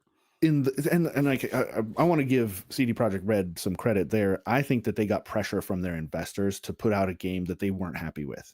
That I get they were rushed. They were rushed 100%. Yeah, because they did the Witcher games. I think they were all like funded on their own. They didn't have any like outside funding for those. But to make Cyberpunk, they needed more. And I think I'm not sure. I want to kind of dig into that a little, but well, I can give you the developer's I think that was more perspective. investor pressure, and they had to release a game by a certain date, and again they made it better with the 2.0 overtime and stuff like that. But that's a little different than like Peter Molyneux decades ago overpromising what Fable was going to be when it first came out. Sean Murray overpromising what No Man's Sky was going to be at launch. That kind of stuff. And both of those worked out in the end. It's like there's the difference between developing in public and just lying. Well, yeah. You don't put your developers. Don't Elon Musk the gaming industry. You don't put them in front of your. You need a marketing person to translate, because the engineer, the developer, is going to be super excited about their product, and they have these big dreams, and they want to talk about it, and they're so pumped and excited for it, but they lose sight of the reality of it. From what I've seen in some of these failures, the Sean Murrays, the Peter Molyneux, is different from what happened with the day before. These guys, I think, went into it like it sounds like it was a scam from the get. Like they weren't really. It feels like they had never intended to make the game that they were talking about. Well, I'm watching the trailer. Like I'm watching the trailer versus reality. I guess the gameplay that some people had access to previously. Yeah, and it basically just looks like a ripoff of DayZ. Well, and it doesn't look like anything new. Yeah. Like the graphics look straight up ripped. Like and I think that's where people were saying, "Oh, it's just an asset flip." Like they reverse engineered DayZ and just put their own graphics into it and that kind of a thing. I mean, it's kind of what it looks like to me. Like, I mean, the graphics in the trailer look amazing. Like the way they do the volumetric lighting and the way the grass and the fields move and the way the backpack moves. Unreal. It's just unreal. I mean, but then when you see the gameplay, it does just look like DayZ, where everything's very rigid and not a lot of polygons and also everything's just like a massively multiplayer, right? And it basically just looks like a first-person shooter. I mean, However, there's some redeeming. Like I'm watching the side by side, like in a video here on YouTube. It says direct comparison. Pay attention to detail and graphics. PC Ultra 4K, and there's some places where it definitely looks a lot better than DayZ. Like people are saying it had DayZ backpack menu. That's what it looks like. DayZ's come a long way too, by the way. Like that's another kind of rags to riches sort of story where like if you're gonna copy a game, launch that's not a bad one. Awful, but DayZ's come a long way. Yeah. I mean, the graphics aren't terrible. That's how they're going to develop it now. My fear is that all games are going to be like, yeah, we'll just get it out there in some, bubblegum. I hope not, because like that's what early access is for. That's why these sorts of things are for. Is like I don't want to pay. Okay, we have a beta, like it's mostly feature complete, right? And now we need to. It's like stress testing, right? We need outside people to fuck with this. Yeah, that makes sense. And I'm seeing the lies. I'm seeing it now. I'm looking at older videos from 4 months ago, and the videos from 4 months ago literally look like the most amazing graphics you've ever seen in your entire life. And then you fast forward 4 months and you see the comparison of like the last trailer versus what they produced, and it's like doesn't look anything like the gameplay videos they released like 4 months ago. Not even close. Doesn't even look like they're using the same engine. So I can see why people are pissed off. But I mean, it still looks like there's a lot going on in this game. Like I can see them on the videos. Like what kind of numbers are they getting? Let me see on this one. Let's see 20,000 views on this one, but this is from Champs Network. This isn't directly on their channel. IGN video, January 10th, 2022. So this was like a really early official trailer release. Got 655,000. That's not terrible. Well, like usually the good ones are in their millions right away. They're usually like 2-3 million, aren't they? I mean, they swapped engines. They had to have swapped engines because I'm going back and looking at the trailer from like literally last year. And as you move forward, the graphics get worse and worse and worse. So what that tells me is that they shot a cinematic version in Unreal with like ray tracing and everything on, right? Pre-rendered. And then they shot for that goal and realized, computers can't do this. Computers can't do this. Also, there's not enough resources. Maybe it's less of a scam and just more of just them just being their vision was too big. I don't know, man. That's their excuse right now. It's like, oh, this was our first like big thing and we failed.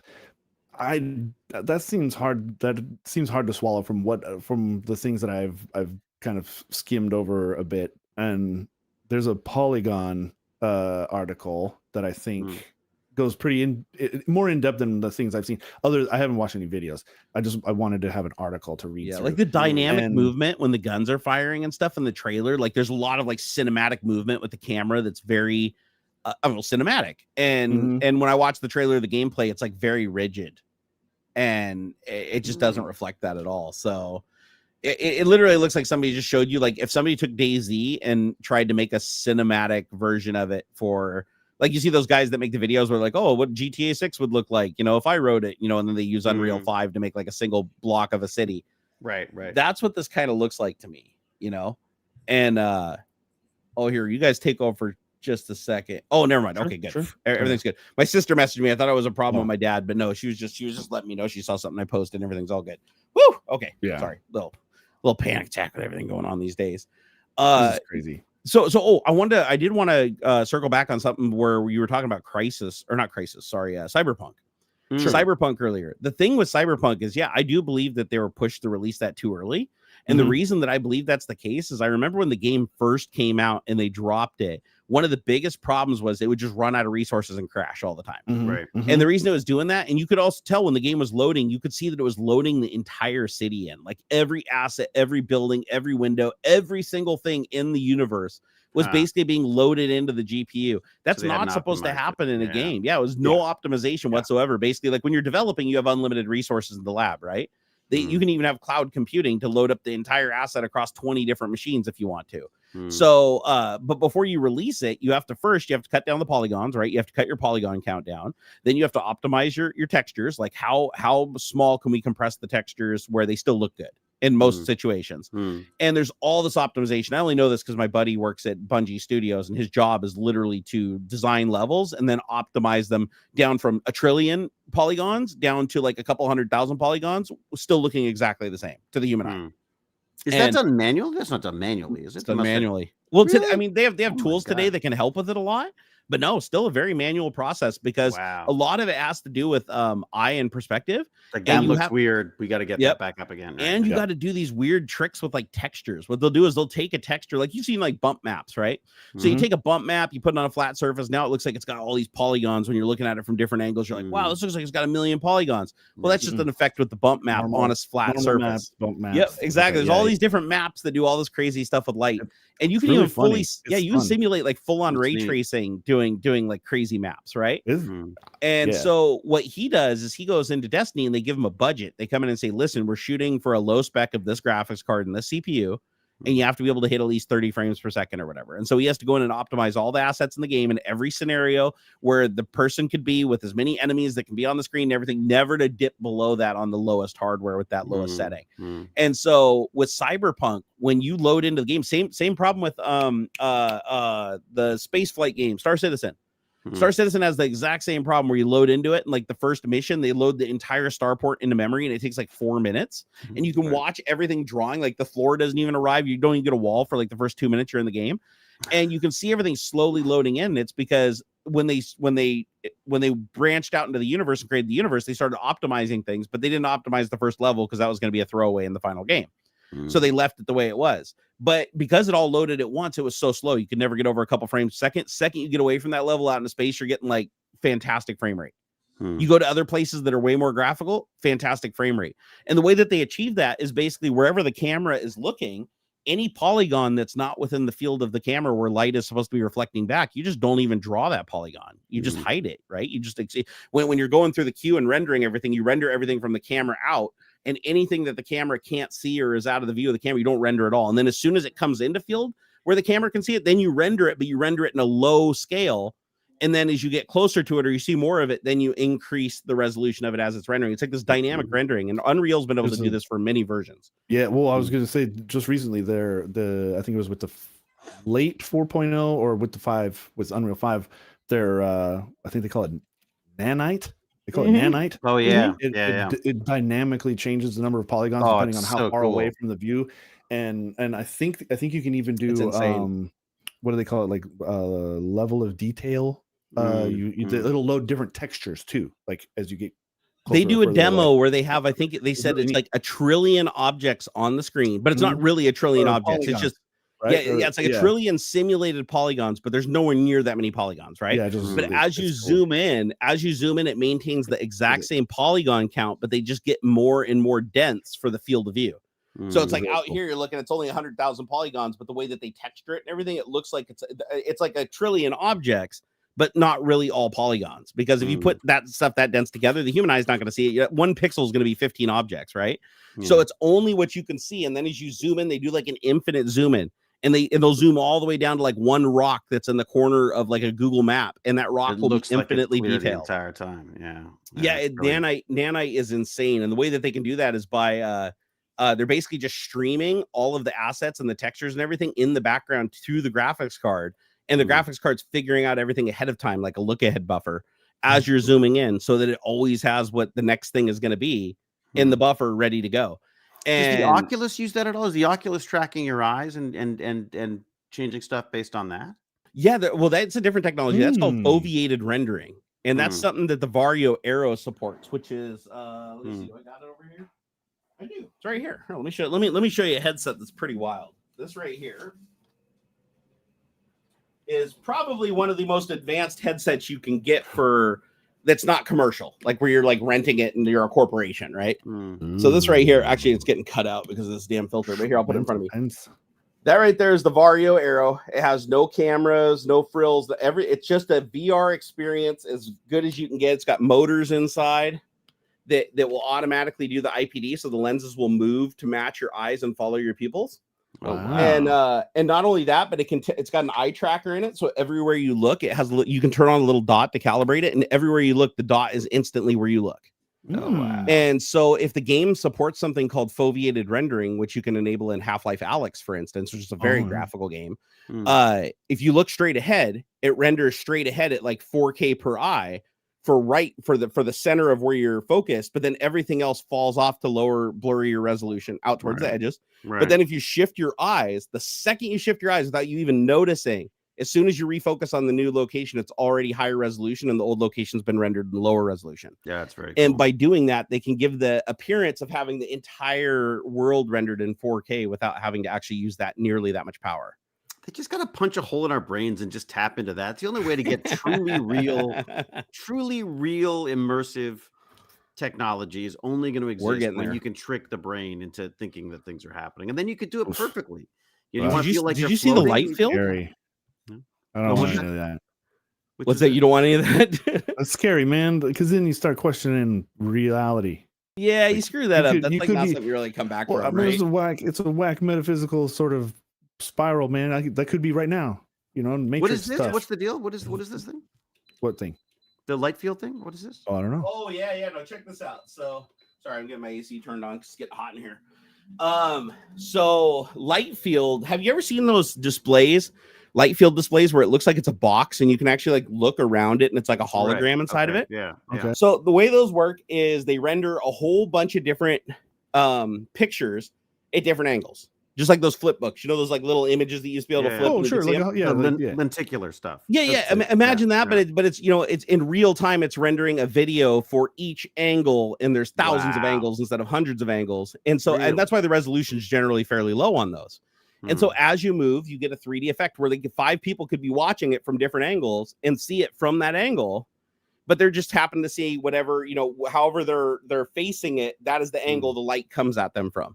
Right. And it's the same technology that they used a while back. This is like really old technology. Apparently back in I'm going to say back in like 2010 even, there was a monitor that was made for the PlayStation that 2 people could play 2 different games on. Did you ever hear about that? Oh wow. Oh, I've seen this. Yeah. Yeah, they made a big TV like version, they made a little interpolated one. So like weird. The frame rate is high enough that and it's like angled differently, so one person has to sit in one place, and they each are seeing a different image. Because on the same screen though. Yes, I'm seeing all the odd frames, you're seeing all the even frames. Yeah. Whoever's past the center line of the TV sees one completely different image.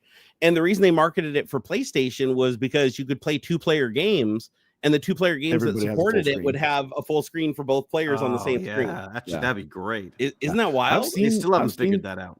I've seen some stuff like that where like it tracks your eyes, but it's less of a 3D sort of thing, or like obfuscation, where everybody can still see what everybody else sees, but it's just like weird looking.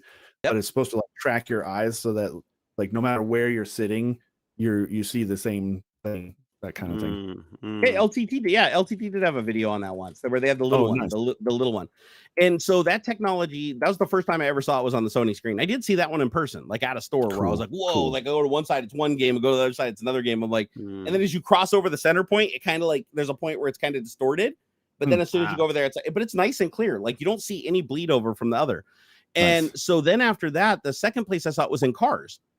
Cadillac had a screen in their car where the passenger could watch a movie, but the driver would just see car stats. Oh, that's neat. So, and it was to keep the driver, they advertised it as keeping the driver safe because the driver couldn't be distracted to watch the movie, but the passenger could watch a movie and it'd be impossible for the driver to see it. Oh, that is neat. So now if you want to take this technology to the next level, instead of having 2 angles, what you do is you put an eye tracker on there. And what the eye tracker does is it looks out into the room, and anytime it sees somebody looking at the screen, what it does basically is it generates a picture on that angle of the screen. So you could have 2 people in the room that the cameras are independently tracking. And as long as they're within that 45-degree angle of the room, wherever they're standing, it does a 3D effect because it'll re-render the screen to give the illusion of a 3D picture from the perspective they're standing. Wow. So like, a window, have you ever looked at a window and like you go side to side, you get that parallax effect where it's like now you can look over and see something. So you're like, you can do that with nothing more than a head tracker and a regular monitor. Right. If you put on a head tracker, because I did this demo at Microsoft, I was blown away by it. It's like you just put a little magnet on your head. It was just this itty bitty little magnet thing. You just freaking add on the thing, you stick it on your headphones, and you were looking at a computer monitor. It was only like a 19-inch monitor, but you could go like this. You could get close, and you could look down, and you could like see down into the monitor and see stuff like. And it looked like you were looking through a window into a huge world, and it was very that's convincing. The virtual set. That's the whole virtual set thing as well, right? Totally. Where you got as 100%. you move the camera, the system will move to give you the parallax it's supposed to. Yeah. So imagine having that like just with your eyes looking at the screen, right? Yeah, so now to take that to the next level, that's what VR does, right? VR is just giving you 2 stereoscopic compilations for each eye being a camera in the world, looking from a slightly different perspective.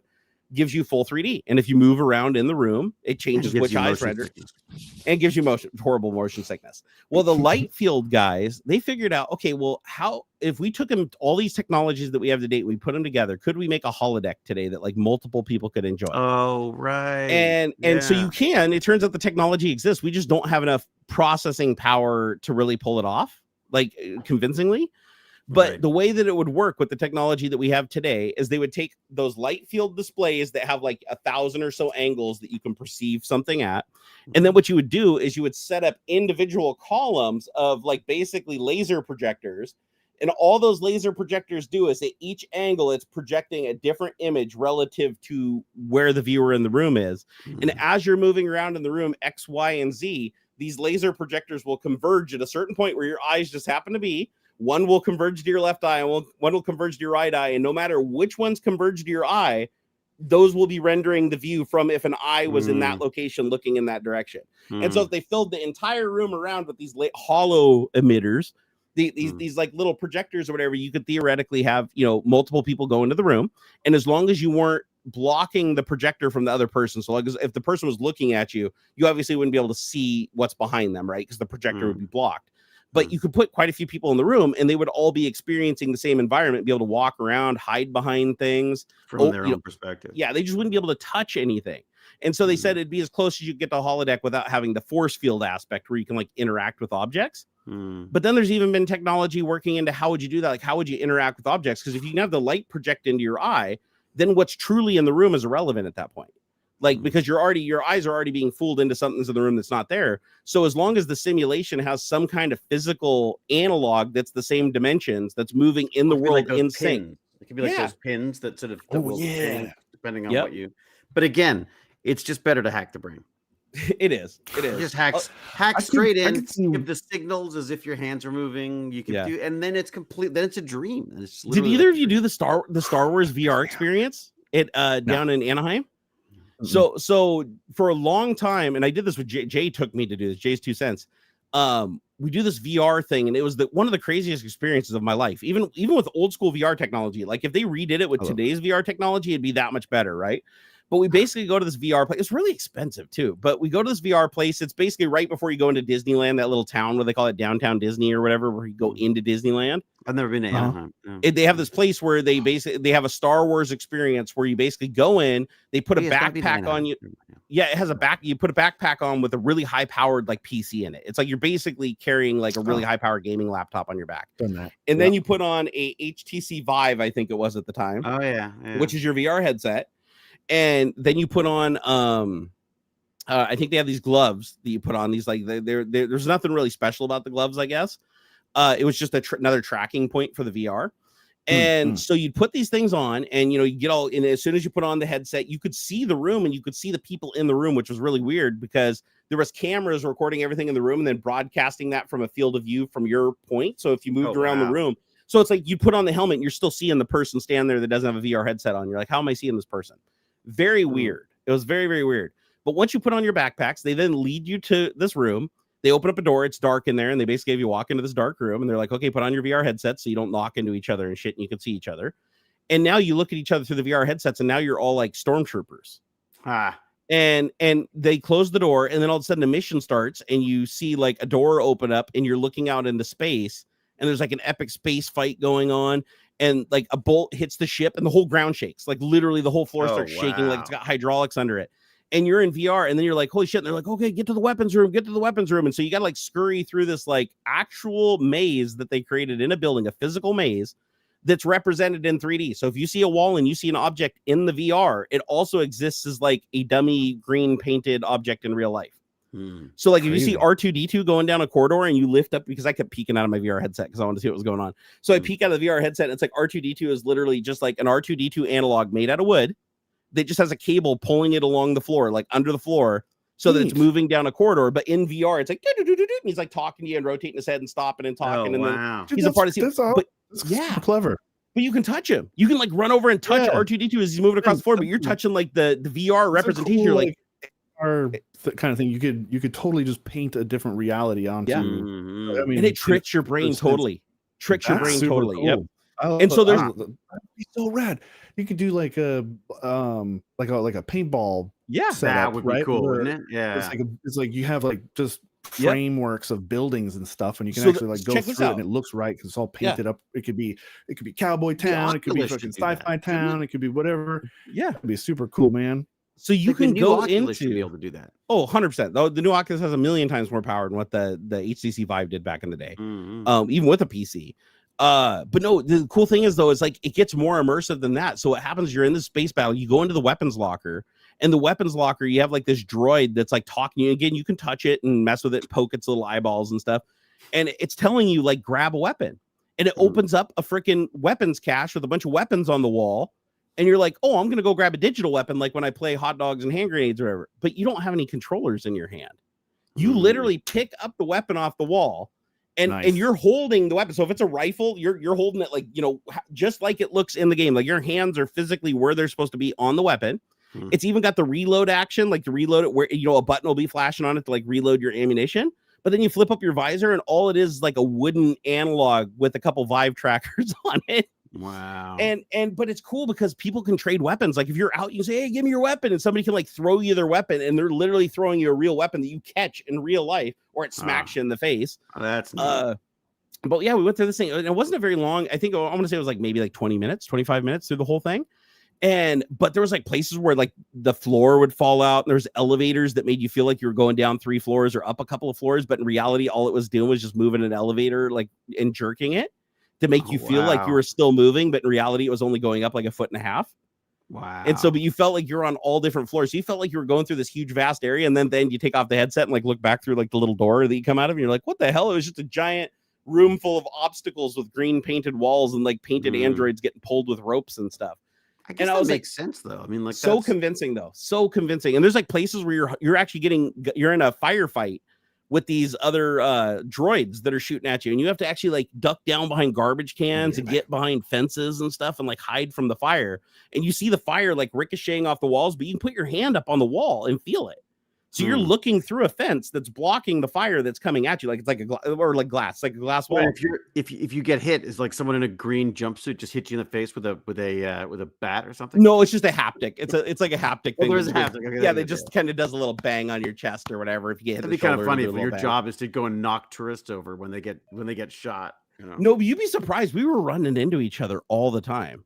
Like, because like when you're really in the heat of the moment, you got this giant backpack on and shit. You don't really feel like it, right? When you're in the VR world, you're just a stormtrooper.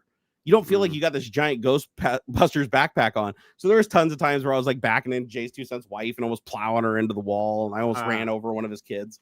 So there was some teething pains, right? But the experience itself was really cool. I mean, you would have puked your freaking guts out, bro. Like, I'm feeling slightly queasy just thinking about it. I mean, it wasn't even for me. It wasn't the smoothest experience. Like at the end, I even felt a little queasy, and I usually don't get queasy, so I wouldn't recommend it for you. But the idea of setting up like an obstacle course in a giant warehouse that doesn't have that the expense is very limited in that you just need, as you say, like a bunch of like tracker marks and a few pads here and there, and then you just run around doing like a virtual laser tag thing or something. It'd be wicked. Exactly. It's just like it's just no brainer when you think about it now, but it's like somebody came up with that and it was a great idea and people loved the attraction. It was very highly rated. I mean, that makes more sense for VR to me than having it at home. Like, I mean, I guess that at home it makes sense for certain things, but for most people, it makes more sense to go to a giant warehouse and go do your paintball. You know what I mean? Like, yeah. But here's where the Quest 3 did something a little bit different that I have to like commend Meta for. Is they put stereoscopic color cameras on the thing, so you can look through it like glasses and just see the room. So you just walk around your house and it's with like zero leg. Like you could literally like cook a meal or go, watch movies in your bathtub by laying back, and you see the whole room in full 3D, and you could just put screens wherever you want floating in free space, and they'll stay tightly locked. That's what I kind of like about the idea of like going, okay, I got to go work, and you just go into a closet and then put your headset on, and you've got like a giant office set up. Yeah. So when I was playing with it, when I was playing with this headset, when I was up here, I took my screen and I put a screen right over my shitty screen that I have here that's falling apart, and I took another screen and I stretched it. I put over this screen. I put a screen over this screen. I can still see my keyboard and my mouse, so I'm sitting here typing. I can look at my keyboard, look at my mouse. I can see all the buttons on my Stream Deck. I can see all the sliders on my Roadcaster. I'm just looking at them through a virtual reality headset. But no matter how fast I moved my head around, everything stayed tightly locked to the pixel. Really? It literally, my brain was convinced that I was looking at a physical display sitting on a desk because I had it locked to the mount. And I was like, makes sense to me because that's I was like, I want. Yeah, I was like, sorry, go ahead. sorry, no, I was gonna say you're not paying for like a cool looking office. You just do it virtually. You can change it whenever you want. As I say, you could literally just go to your closet and that's your freaking giant office tavern. Yep. Put a screen here, turn around, put a screen behind you, put a screen above you, as many as you want. You'd have like 20 screens on your PC, and it's Windows. Like you literally have 20 screens in Windows going through virtual desktop to this thing over your network. You need like gigabit network to do it. But and you can play games and everything. Like it's full bandwidth. Like you can open up an emulator and play freaking Super Mario Brothers or whatever on your giant 120-inch screen out in your front yard. Are you I guess you're plugging this into your PC, or is it just no, wireless. It does it all over Wi-Fi. If you have a Wi-Fi 6 router that can do gigabit, it can do all of this seamlessly and lag-free over Wi-Fi. Wow. Okay, you can also plug it. I don't think you'd get sick with that though, because you'd be looking at a real room. Like you wouldn't be looking at a virtual environment. You'd be looking at a one-to-one real room. Well, I can see a lot of times the motion sickness or like the dizziness. Dude, I get sick scrolling Netflix videos. Like I'm like, oh, what should I watch? I don't feel good. You know, like I've encountered a few different kind of flavors. Like sometimes it's like a frame rate issue.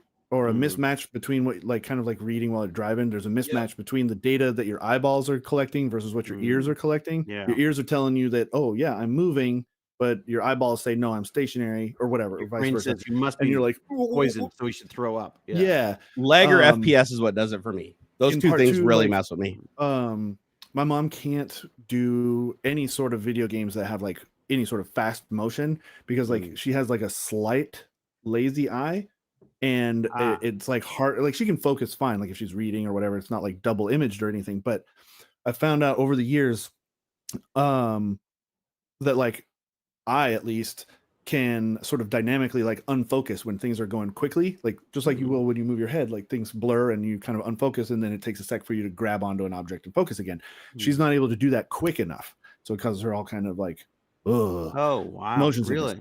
And so I think there's just these different kinds of I don't know, just mismanagement and stuff of how the input is and can cause. So yeah, I totally believe it. Like if there's some funny business with just one eye, like you know what else I heard can cause it? Your ears and eyeballs not connecting right or any kind of thing. I can see where even if it is just pass through, where like you're not even looking at a screen or anything, you're just walking around your house, it might cause you to be. Because there's a mismatch in the data. Your body says, oh, I'm moving in this way, but your eyeballs are saying, you're off by just a little bit. And or blur you can't perceive. So any kind of blur that you see from a bright screen, people said turning down the brightness by 50% in VR actually alleviated all of their nausea. Oh, and it was because the brighter the screen was, the more persistence of pixels there were, given like this like slight blur that you the glow or the what do they call it? Yeah, persistence. Ghosting. And if you lowered it down to like 50%, the ghosting would go away entirely, and then it would give you that black frame insertion, like where when you turn your head, you're seeing a whole nother set of pixels instead of seeing like kind of a amalgamation of before and now. And if you turned your head fast, people were getting really sick on like roller coaster simulators and stuff in VR, and they turned the brightness down by half, and it would alleviate their symptoms dramatically. And then what happens? Didn't bug me. That's so funny. The roller coasters didn't bug you? Oh God, those are the ones that make me freaking hurl, dude. I get some weirded out when we do the 3D Star Tours thing, like that a couple like it makes that one's me a little, gotten me before. Yep. Oh God, no, I can't do the combination ride and screen. Can't do that. Yeah, where you wear like the Harry the 3D. Potter. Yeah, man, it's. Oh yeah. I don't. We went to Universal one time, and like every ride there is the 3D like cart kind of game. Or I'm not impervious to VR, by the way. Too, I've gotten sick many times in early VR. Weirds me out. It's only the advancements in VR that have made me get more comfortable. But I'd say one thing that might be worth trying if you know somebody who has one, just to give it a shot, is the Quest 3 uses all new optics that haven't been used in any other Quest headsets before. And these new pancake optics, you don't see the lenses, you don't see any glare off the lenses, you don't get that Fresnel effect that bothers some people, where it's like you're trying to look at the image, but you're also focusing on the glare coming off the lens, the edge, You don't get any of that. It just looks like you're looking out into reality. Like there's nothing between you and the depth that you're seeing.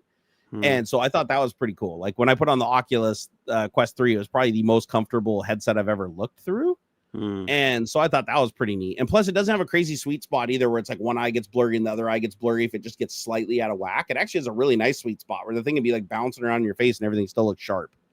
So it's got a lot of things really going for it. But I'd like to see how you handle like pass-through mode, where it's like you see everything in reality, I wonder about that. Yeah, and then you just add in the VR elements that you want to interact with. Like if you want to watch a movie, you just put a giant ass TV somewhere in your room. The cool thing is you can even get up, go take a piss, come back, and the TV still stays in the same place. Like it remembers. Oh, it stays? Yeah. Oh, that's funny. Not only that, I can put TVs in my room up here in my office. I can put TVs downstairs. I can put anything I want all over the house and then just put on the headset at any point in the house, power it up, and just walk around my house and see all the virtual art and headset and everything. I can hang virtual art on the wall. I can hang TVs on the wall wherever I want. I love that aspect of it because I love the idea that you're all in the same. Well, I don't love the idea that we're not going to be communicating, but I love the idea that you could have like 4 people in a room and they're all seeing a different room. Yeah, that's kind of cool. You know, like. And they all still see each other and can talk to each other. Yeah, which is really neat. That's neat. Actually, that's true. You could all be watching different shows, but talking at the same time. Sorry, yawning away. No, I'm pretty tired too. I didn't go to sleep last night, so I laid down in bed for 45 minutes and watched the clock and could not get to sleep for the life of me. God, yeah, no. So I figured I'd just nap in the afternoon. But yeah, no, the nap when I'm dead. Yeah, that's right. Me too. I didn't think like the AR aspect was that was something I cared about like in VR. Like I thought I like VR for VR. I like being in a different world. I like I like being on Mars. If I want a TV, I want a TV, and I want to be in a movie theater in Mars. I don't want to be in my house. When I tried the AR stuff with the Quest 3, now I want to make everybody's expectations perfectly clear. The cameras aren't great. Like you're not going to be reading small text. You're not going to be putting this thing on like reading a book. You're not going to be putting this thing on reading messages off your cell phone. Like everybody that said that in the reviews is full of shit. Like no, the cameras are not great. They're really not. A lot of lying going on there. But for just seeing the atmosphere and seeing the room and making out objects and everything like that, like it's comfortable. Like it's comfortable to look around and see your room. But what really made it shine to me was I fired up an AR experience and it was way better than I thought it could be. Like I just scanned my room. All you do to scan is it just says, okay, scan your room before you play the game. You look around and it draws all these rectangles and and traces everything in the entire room, all your objects and everything. So anything got on the floor, it'll trace it and put bumps on the floor around it and everything. And once you're done tracing, it'll say, okay, I've traced enough that I think I got a good idea of like what your room looks like, where your desk is, where your lamps are, where your furniture is. And then once it's done scanning, it'll start an AR experience. And like the AR experience I played was like aliens attacking your house. Oh, that's cool. And what they'll do is they'll literally break your window. Like they'll break the glass in your window and come through it. And they'll blow holes through the top of your house. Or if you want to blow holes, like if you hear aliens running on the roof of your house, you can just start blowing holes in the roof of your house and you'll actually see the sky. Like you'll look out and see the sky and see the stars, and the aliens will start scurrying into the hole and running along the ceiling. And like I have a vaulted ceiling and they could even run down the vaulted ceiling. So in the craziest things, they hide behind shit. Like I have a bunch of just crap laying on my desk. The aliens were like running and hiding behind like boxes on my desk and stuff. And I was shooting the boxes. And as long as it's a physical object in the real world, it won't destruct. So like if it's a wall in the room, it'll destruct and go out to the VR. But if it's an object within the confines of the environment, it's basically a shield to whatever gets behind it. Right. And so you can shoot all the objects in your room. And you can actually see like the bullets like hitting the box. Like my keyboard, I shot my keyboard and you can see the bullets like ricocheting off the keyboard. I was shooting the screens and the creature was under the screen running along the back of the screen and I couldn't hit him because I kept hitting the screen, and then he pops out the back of the screen and jumps at me and tries to get me. And I was like, but it's like very convincing the way it all merges together as you're playing the game. You're like, wow, I love that aspect of it. I think that's brilliant. Yeah. When I played that just once, I was like, you know what, this is where it's at. Like I really thought AR was like, yeah, it's cool, but I did not think it was going to be the focus until I tried a demo. It wasn't even like a full game. It was just a demo.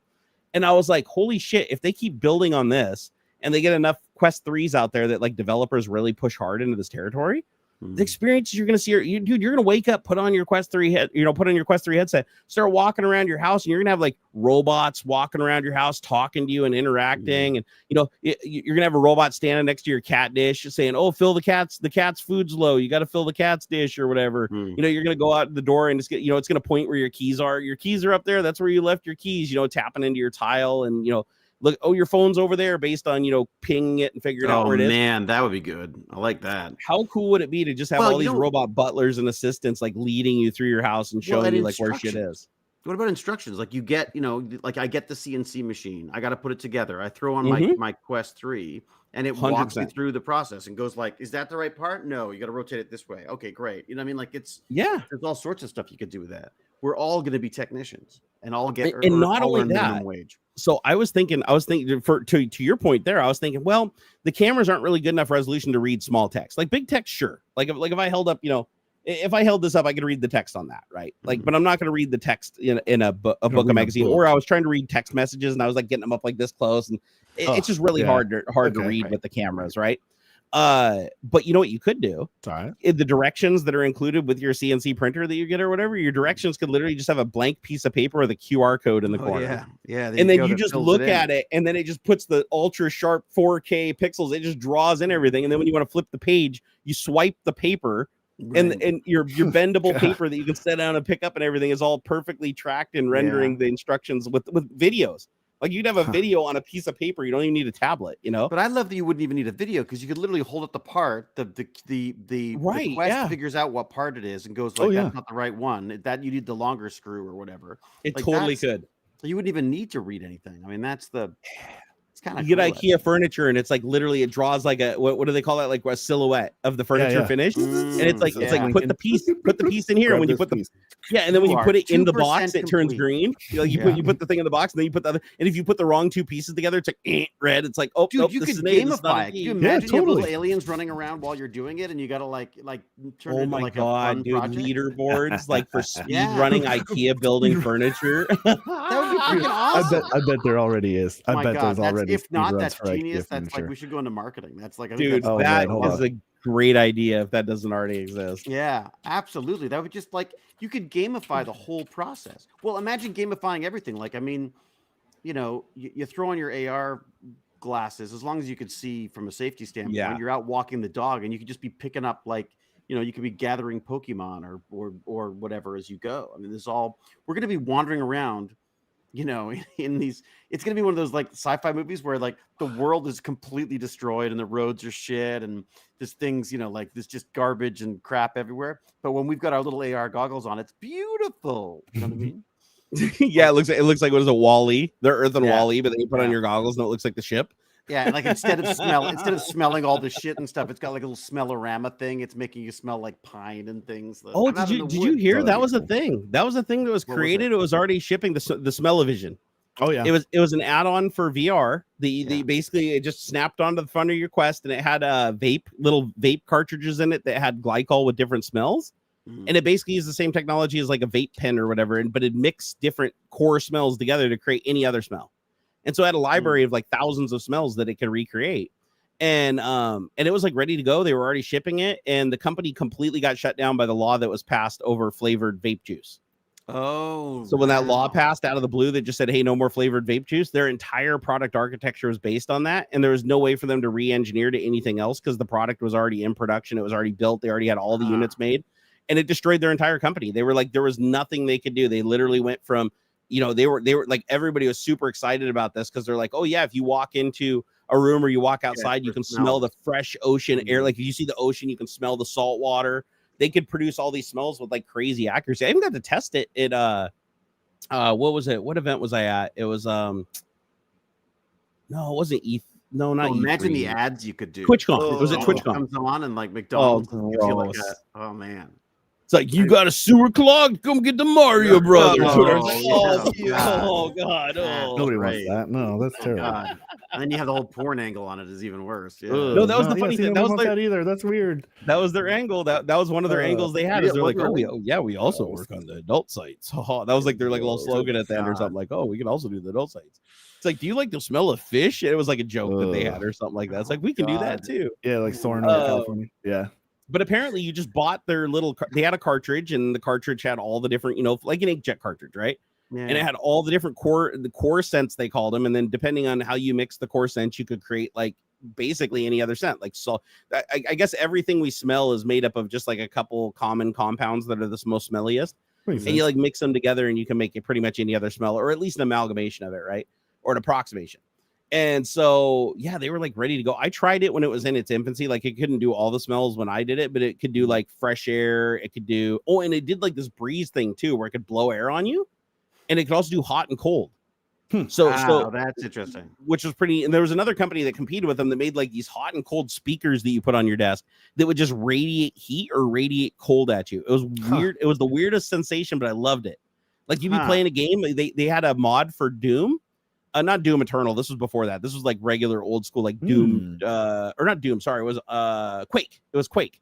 And so they have this Quake mod where you're running through it, and whenever you walked up to like the lava where it was red and the lava's there, you feel this heat radiating on your face. That's kind of cool. And then as you rotated away from the lava, you could feel the heat wave also rotating away from you, so you could tell the direction the heat was coming from.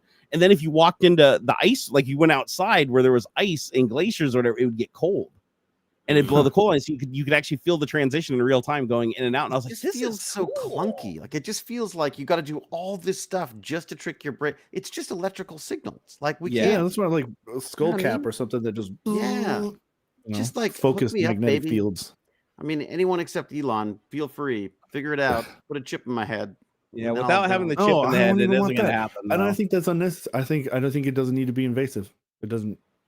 I don't know. We've already come a long way in, man. They can erase memories. They can change your morality with just a target magnetic beam, like literally remove. I like to think they'll get to the point where they don't have to actually get in the brain to do it. Yeah. But right now, I don't know that the tech's there though. Is it? I mean, I'm okay with taking small steps. Like it seems like Meta is on the right track with like a great solution to, because I'm still not really sold on VR. Not really. Yeah, I mean, the pass through AR kind of a thing is rad, and I could see where it's more of just a display almost that you're looking through. Yeah, that has that then you can paint different things into your environment from there. And it's where like the pass through is not camera, it's just you're looking through like the display part or something. But man, yeah, I don't. Yeah, well, they can do nerve. They can do nerve impulses too, because they have. Have you seen the artificial limbs that they have with feeling in them now? Oh yeah. So the way they used to do that is they would have like a heat pad or something on a different spot on your arm, and then as you like touch something that was hot, it would then turn that hot, so you could feel it in a different place where you still had nerves. But it was janky. You had to learn that new nerve, right? Right. But then they were like, well, wait a second, we can map the nerves now. So if you have a dead nerve here, and we can connect to it upstream, we can still send the signal to it that it would have used to like get. You're getting the And so they just calibrate it. They just have you put this thing on and like poke the tip of your finger, with like a little needle or whatever, and just be like, hey, where does that? Oh no, that feels like it's here. No, it feels no. No, that feels like it's right there. Okay, that's right. And then they code it in onto the nerve. They just do that for like all the different feelings, like hot and cold and stuff. And then once they program enough of them in, now you've got an arm, and you don't have to worry about like setting it on something and catching on fire or something, because you actually get the pain response from the robotic arm. Right. And they said another really cool thing is it allows them to grab things like with very good dexterity. Like if they want to pick up an egg without crushing it or not grabbing enough and dropping it, feedback on it, because they're actually feeling pressure. Like they're not just like, oh, we're getting a little tap on our arm telling us it's too tight. It's like they're literally squeezing, and they can feel that sensation on their fingertips as they squeeze harder. And I was like, that's really freaking cool. I know they've got the BCI helmets, like the brain computer interface helmets that they tie into the VR as well now, where they can use, like, I don't know whether they're gathering data or whether they're actually. Jim said he'll drill a hole in your brain, by the way, David. Oh, thank you. Yeah, well, I've had it done a couple times now, so yeah, he'll give it a go. That's how we solved alien parasites on Stargate. Just the drill. I mean, eventually, I feel like imagine being like you're old, you're infirm, throw a few cables in there, and I feel young and free, and I'm running around, and it feels like you're there. I mean, I just feel like that's like, how great is that? Well, if we look at the facts, right? Like if we just look at the facts, every single thing we're experiencing right now is electrical signals. Just electrical signal. It's like our eyeballs are just cameras, right? Our ears are just microphones. Our sensation of feeling on our skin or whatever, it's just nerve endings being tripped. That's it, right? That are just so taste buds, same thing, right? It's just your taste bud just comes in contact, it sends an electrical signal. So So if you could just figure out one central point in the brain, like the brain stem or something, where all these signals come together before they go to their individual quadrants of the brain, and you tapped into that and you knew how to encode everything, then you should be able to take over all those. You'd be able to it's built in VR. Create it.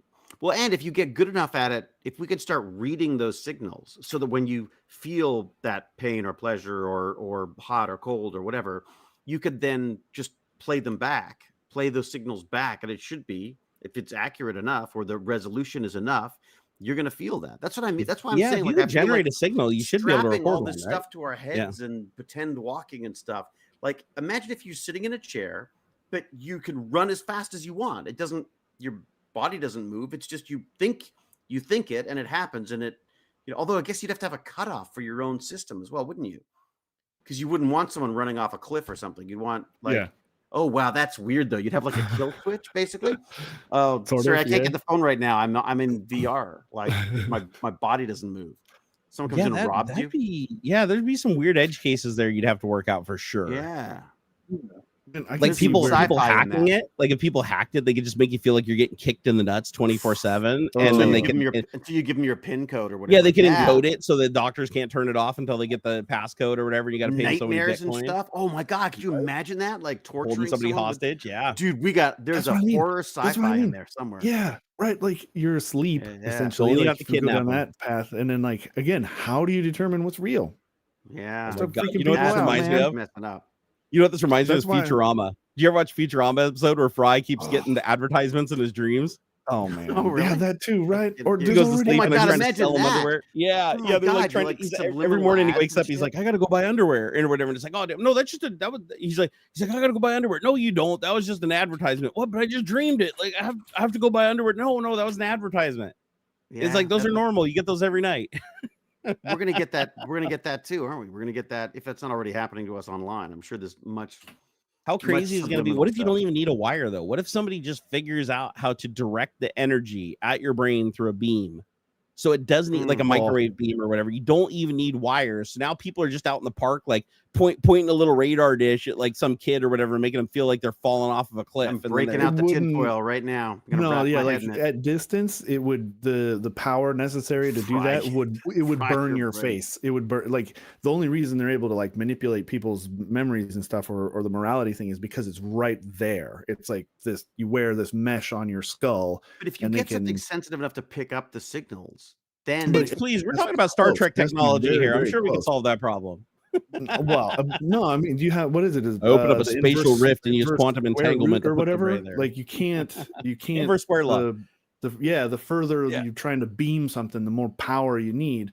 So like, I mean, if you were going to be at a distance, I guess you could calculate, okay, it's going to weaken and weaken and weaken, but it's not strong enough by the time it gets there. It has to be bird close. Flies by while you're doing it. Just to what you're forgetting about quantum entanglement. You just got to entangle the particle that's in their brain, and then you can just send the data to them without having to traverse any space time instantaneously. I mean, but this is the stuff they're going to sick AI on, right? This is the stuff they're going to actually. Sorry, I have a complete. I don't know why I just thought of this, but having just thought of AI, there was we've got one of the niece's boyfriends was talking about using ChatGPT for school. Sure. And I was like, oh boy, and I'm thinking, oh, he's got it writing essays for him. No, he put in all of the data. I don't know why I'm obsessed with this, but he put in all of the notes and PDFs and everything that his class gave him, and the AI just runs tests for him. Just nice comes up with essays. That's way clever. That's way better. Questions. Yeah, man. I was like, dude, you should sell that. He goes, well, it's easy. Anyone could do it. I was like, yeah, but they haven't. You know what I mean? Like, I just thought that was really cool. But so we sick the AI on these problems of trying to figure out how to decode and encode the brain stuff. I'm sure it's gonna be much better at than we are. I'm sure. What's funny though, is you get enough data. The teachers use the AI to create the curriculum for the students, and the students use the AI to do the curriculum for the teacher. And then basically at the end of the day, it's the AI just playing with itself, and everybody's just learning how to use the AI. Only because that's how school is structured right now. And it has to change. It is whack and ancient in terms of like societal evolution and things like that. The whole rote memorization thing and then regurgitating it all on a test later is so dumb. Yeah. No, that's not how life works. Okay. Closed book tests, that's dumb. No job, no boss, no problem that you encounter in life is ever going to just rely on solely what you have stored in your stupid skull. All we need, except learning lines for action. This is one of those things where it's like, don't get me started, right? No, I'm with you. It drives me nuts. We need to teach people how to solve problems, how to find answers, research, whether a source is good or not, to take things that they because holy shit, not just now is a matter of misinformation. It's always been a problem. It's just now it's in front of people more. I love the idea of using ChatGPT to leverage the training part of it, It's not doing the work for them. It built tests and problems to solve for them. That's outrageous. That's so cool. I love that. Stimulating. It's like you have created a simulation of a test. I mean, I think that's awesome. That's awesome. And it's just, that's like software developers always goof and even tech support, right? IT tech support stuff. It's not, I don't know everything. I know how to find the answer. Right. I know where to start. I know enough to get me 80% of the way there, and anything else I know where to look, because that is any job. That's anything you do in life. It drives me nuts. RTFM, read the fucking manual. Once you know how to do something, of course, when I was you know how to do it. When I was a hiring manager, I looked for people that could find information and solve the problem fastest, because they're way more valuable than people who are stuck on arcane book learning. I don't know. You don't have to get the answer right. But I know how to find out. Exactly. That's it. That's exactly it. I know. Why do we use calculators? We use calculators because why would you sit there and do long division and shit like that when you can hit like 3 buttons and get the same answer and you're like well on your way? It's like it's not about knowing, like memorizing.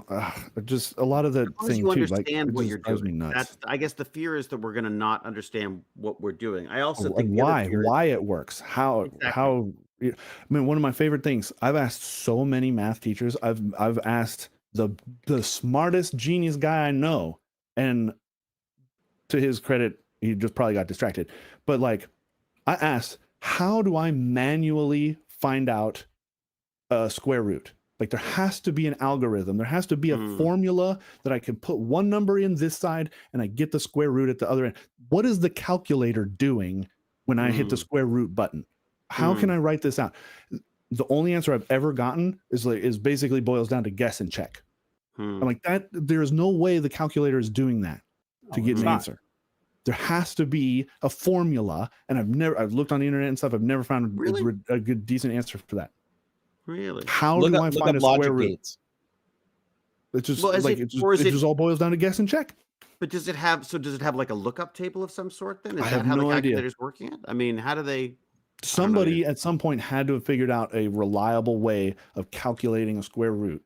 And Newton's method. To be fair, though, what's this? Man, if I find a fucking answer to this, I'm gonna blow my mind. To be fair, they're also, I mean, they've only recently discovered new ways of figuring out whether a number is prime or not. Like, there's literally new math showing up all the time for this stuff. Yeah, it just drives me nuts. Like that. Well, a lot of this stuff is like the foundation of encryption, right? If there was an algorithm that could figure it out, then encryption would be pretty useless really fast. Sure, like the whole point is to create things that computers cannot do quickly. Like they just by design cannot do quickly. And the way you do that, so what computers are really good at doing quickly is repetition, right? So like in mathematics, there's a principle called bit shifting, and it's used in multiplication on computers, right? It's like, okay, so if I have 8 bits and the first bit's 1, the second one's 2, the third one's 4, the fifth one, fourth one is 8, and so on and so forth. To do any kind of multiplication or store any number, you just set a 1 or a 0 in each one of those fields, right? Well, if you want to multiply it by it's still just a guess. The power of 2, you just move it, right? You just go, okay, so if you have like a 1 and you move it over to the second place, you've doubled it. Now it's 2. You move it over, you bit shift it, now it's a 4, right? You bit shift it over again, now it's an 8. Now it's a 16, now it's a 32. You're basically multiplying the number by 2 each time just by bit shifting, which is a very fast operation. All you're doing is telling the computer to just start reading the memory 1 bit over for the 8 bits. Right. And so that's a really fast way that you can do multiplication, but it only works on if you have numbers that are compatible with it, right? They have to be they have to be like the numbers have to be whole numbers, and you can only multiply by a factor of 2 or 4 or 8 or 16 depending on how many spaces you shift. If you want to multiply by anything that's like more uneven than that, then you have to start doing some harder math. But there may be times in there where you do a mixture of both, and the compiler can go, oh, well, when you're doing it this way, do it the fastest way and gain a little performance. When you're talking about stuff like square roots and stuff like that, or trying to calculate pi, or trying to like, divide a number by itself, or divide a number by another number over and over and over again, the computer does have to actually do the work to get there. But it's not really guessing. It's just literally doing the same thing as you doing the long form yourself. The computer is not going to do it any harder than you would as a human doing it in long form. It's just doing it by putting it into registers on a CPU that are designed to do something. Like a computer at the end of the day is just a bunch of logic gates. Like you can make a computer out of water running through hoses with different valves representing diodes and transistors. It's just logic gates, right? Like OR, XOR, and there's a couple different gates. I don't know them all off the top of my head, but you can basically build a CPU with very few gates. There's only a couple of gates that you need to have, and it's just a shitload of them that give you the power to do complex operations. Right. And so everything that you're doing on a computer, what makes it fast essentially is that the CPU will have registers that are optimized, like basically logic gates that are configured to do one thing really fast. So you'll have like a gate for multiplication, you'll have a gate for addition, you'll have a gate for subtraction, and each one of these different just gates, by putting them all together into a format that allows you to exactly. It's just a different array of logic gates that are optimized for doing that specific mathematical operation.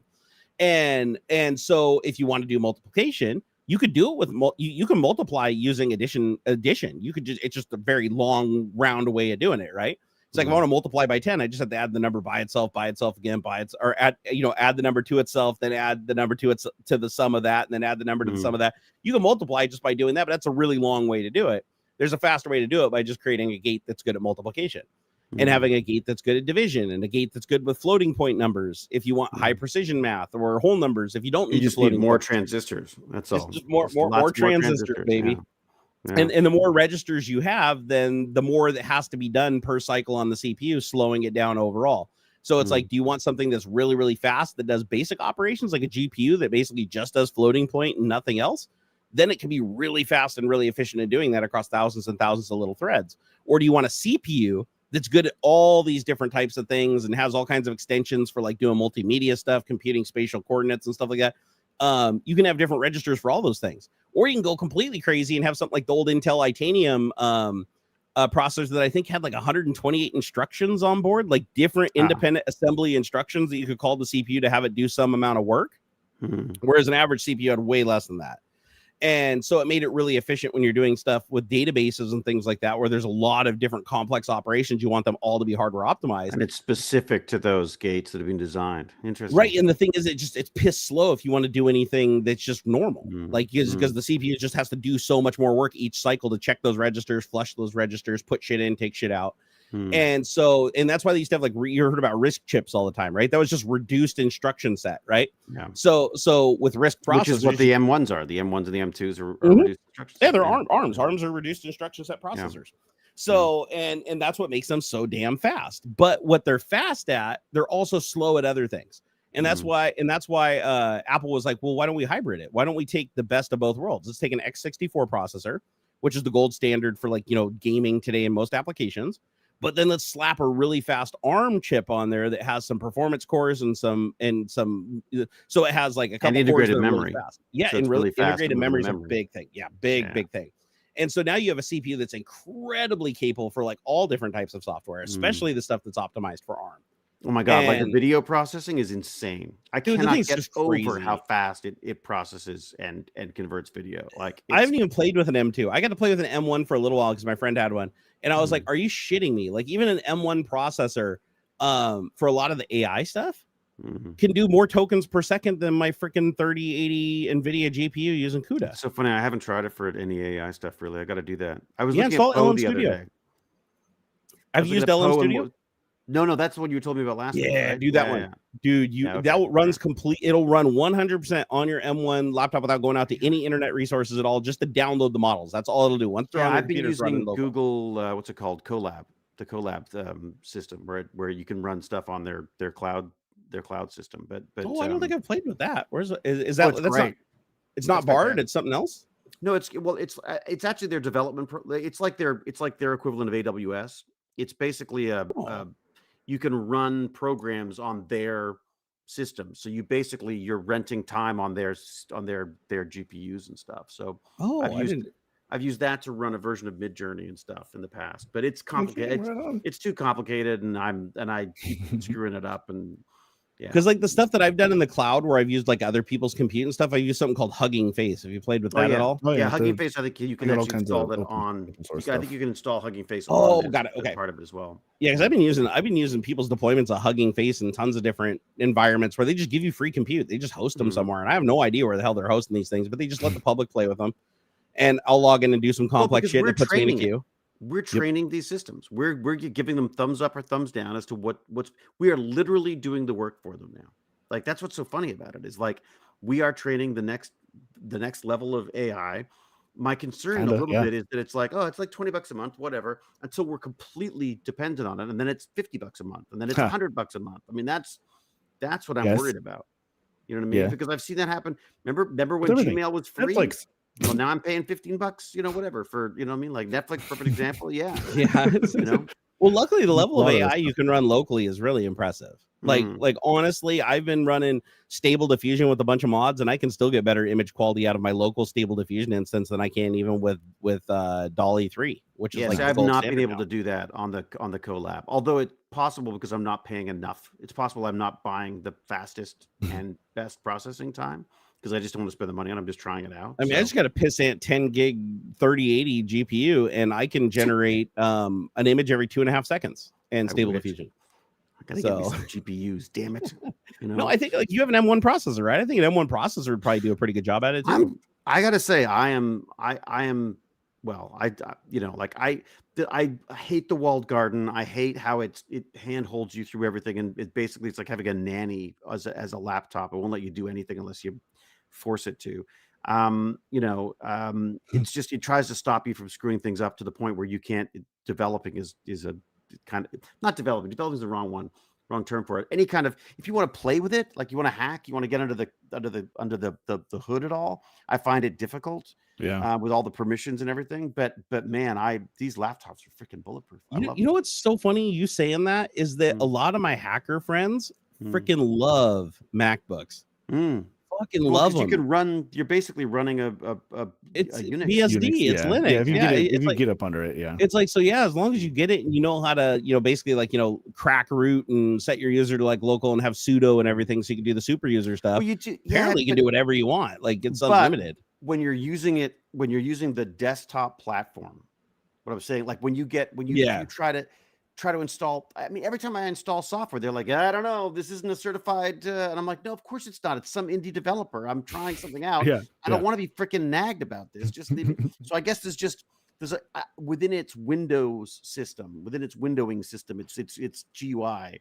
I find it frustratingly complicated, and also like I've been doing a bunch of stuff with Code, with the Microsoft Code IDE, and that I get the permissions are driving me crazy as well, where it sort of goes like, oh, you're in the wrong folder and you haven't given this I don't know, it's just like Visual Studio or yeah I love Visual Studio.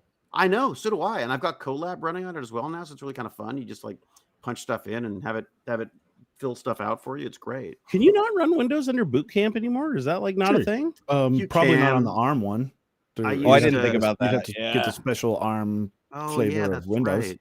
I think I tried running something on it. It was called something else, Parallels or something. They've got a translation layer thing that you can for some of that. Somebody in chat comment on that. Like I know there is an ARM version of Windows 11 for the Surface X, but would the ARM version of Windows 11 run on an M1? You can run Windows. I've done it. Well, just because it's hybrid. That's the only reason, is the hybrid might throw it off. It's not a pure ARM processor.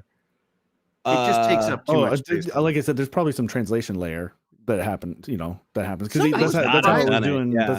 That's kind of how it was. Yeah, I was surprised how fast it was. Something like that.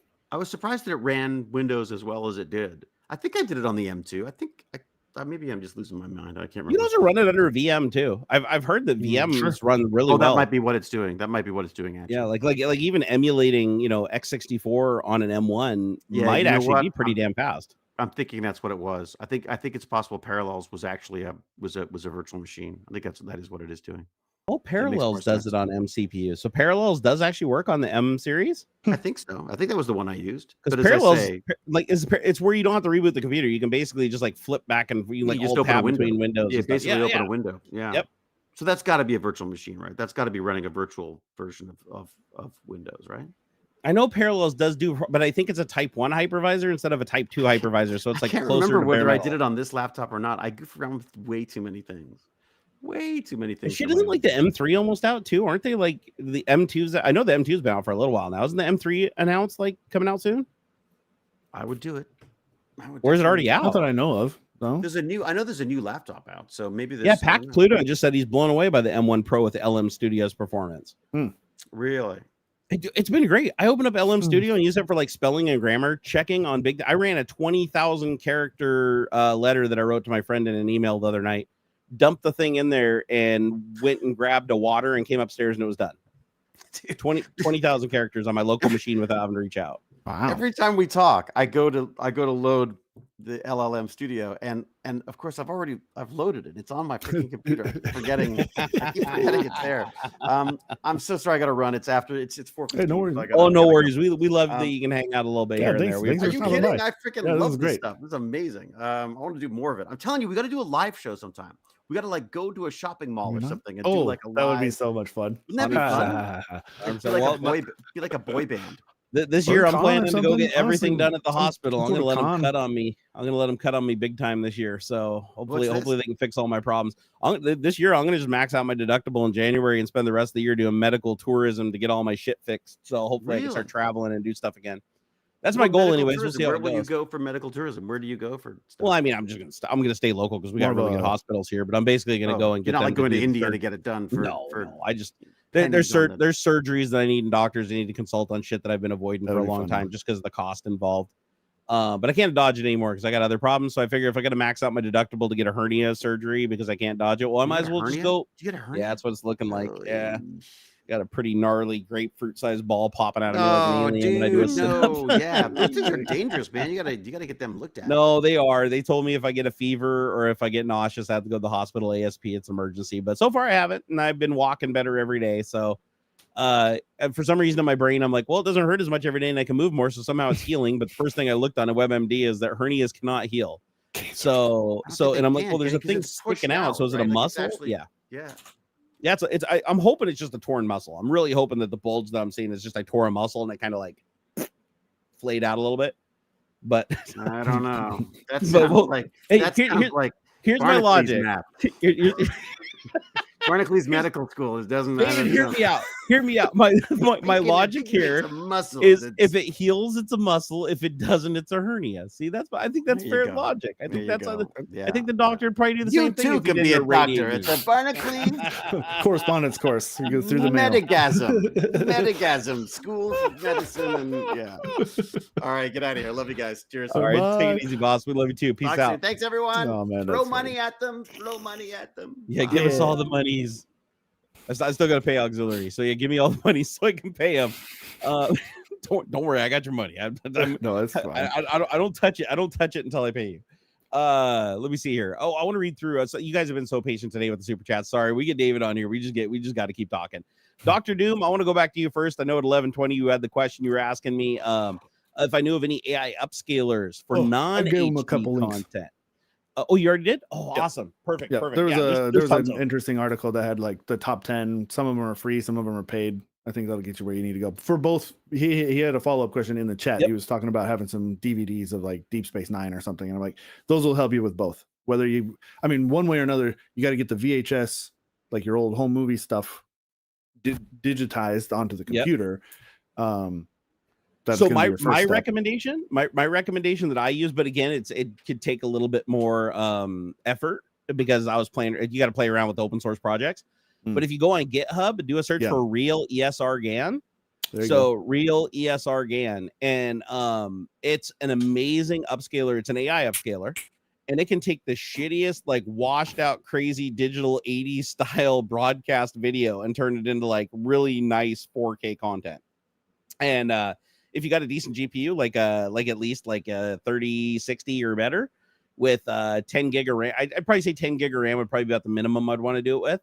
It can get through stuff pretty quick. Like, relative. To do a single episode of Deep Space Nine, probably 5 hours, 6 hours, which isn't actually that bad at all when you're thinking it's AI upscaling each and every frame in the video. And the other cool thing is it's got the project also has a feature in it that allows you to do facial enhancement. And what it'll do is it'll upscale the entire frame and make it sharp and everything. But then when it sees faces, it'll do a specific different algorithm for the faces so that they don't look overly sharpened and weird. So, but yeah, you just play around with the settings and, you do a preview, do a couple frames, do a preview, do a couple frames until you get something where it's looking the way you want it to look, not overly processed, not underly processed, the right amount of noise. Then once you're done, just unleash it on your whole collection and just watch your new videos start showing up. Just chunk that sucker away. And the cool thing is it also allows you to break it up into small units. So if you don't have a graphics card that's capable of doing the whole frame at once, you can actually break it into a bunch of little frames and upscale each frame and then stitch them together and then fix the edges so that there's no weird, Yeah, I love it. I use the crap out of it. It's amazing. I've restored some really low quality old videos that I had from crappy old cell phones, and they turned out great. So good luck with that. And thank you for that $10 super chat. We really do appreciate that. Yeah. Skylar, thank you for the $2. Said, any tips for anyone IT? Love the vids and stream. Tips for anyone IT. So just like tips in general for somebody who's in IT work. Give you a little, don't click weird links. Assume a lot of your emails are phishing attempts. Yep. Make sure if you're going to open something sketchy, do it at work. No, just kidding. Yeah, right. And then that's how we got fun love. With troubleshooting, start at the wall. Yep. Right? Make sure it's plugged in. Make sure the plug is good. Yep. Put together a really good the wall. Follow the cable. Make sure that the cable's plugged into the back of the thing or whatever. Control delete fixes everything. And then from there you start troubleshooting whatever the thing is plugged into, or the thing that is plugged in. Oh my God, he's going to go off on the turbo encabulator any second now. No, I mean, honestly, that's a little too vague for me to give any tips for somebody in IT. But I would just say follow your passion. Yep. Follow your passion. Don't and just know the AI is coming for every IT job. So pick the ones where AI needs you instead of AI replacing you. Yeah. That's been the advice I've been given to everybody. Just think to yourself, how close is AI to doing your job that you want to do right now? And if it's really close, then what you need to do is shift over to the job that AI needs you for. A lot of the more anything that involves face-to-face, like your corporate IT stuff, that's not going to get replaced by, I mean, the solution end might get kind of replaced by AI, but you're still going to need a fucking nerd to go in there and pull the computer out of the office and bring it down to the IT department. You're still going to have, people pulling cables and plugging them into network devices, servers and switches and things like that.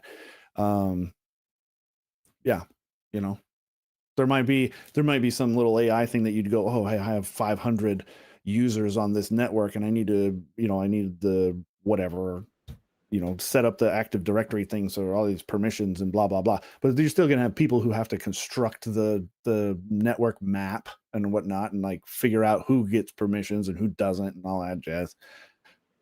Yeah, what I do is I just look at it and go, what jobs can AI help a human do that has to ask it? Like if a human has to ask it, that's a good job for you to learn how to do. It's like, how do I leverage the AI to do that job really good that the AI can't do? Even people are like, oh, software development is we're going to software development teams are going to be like three guys just chatting with a well-trained GPT.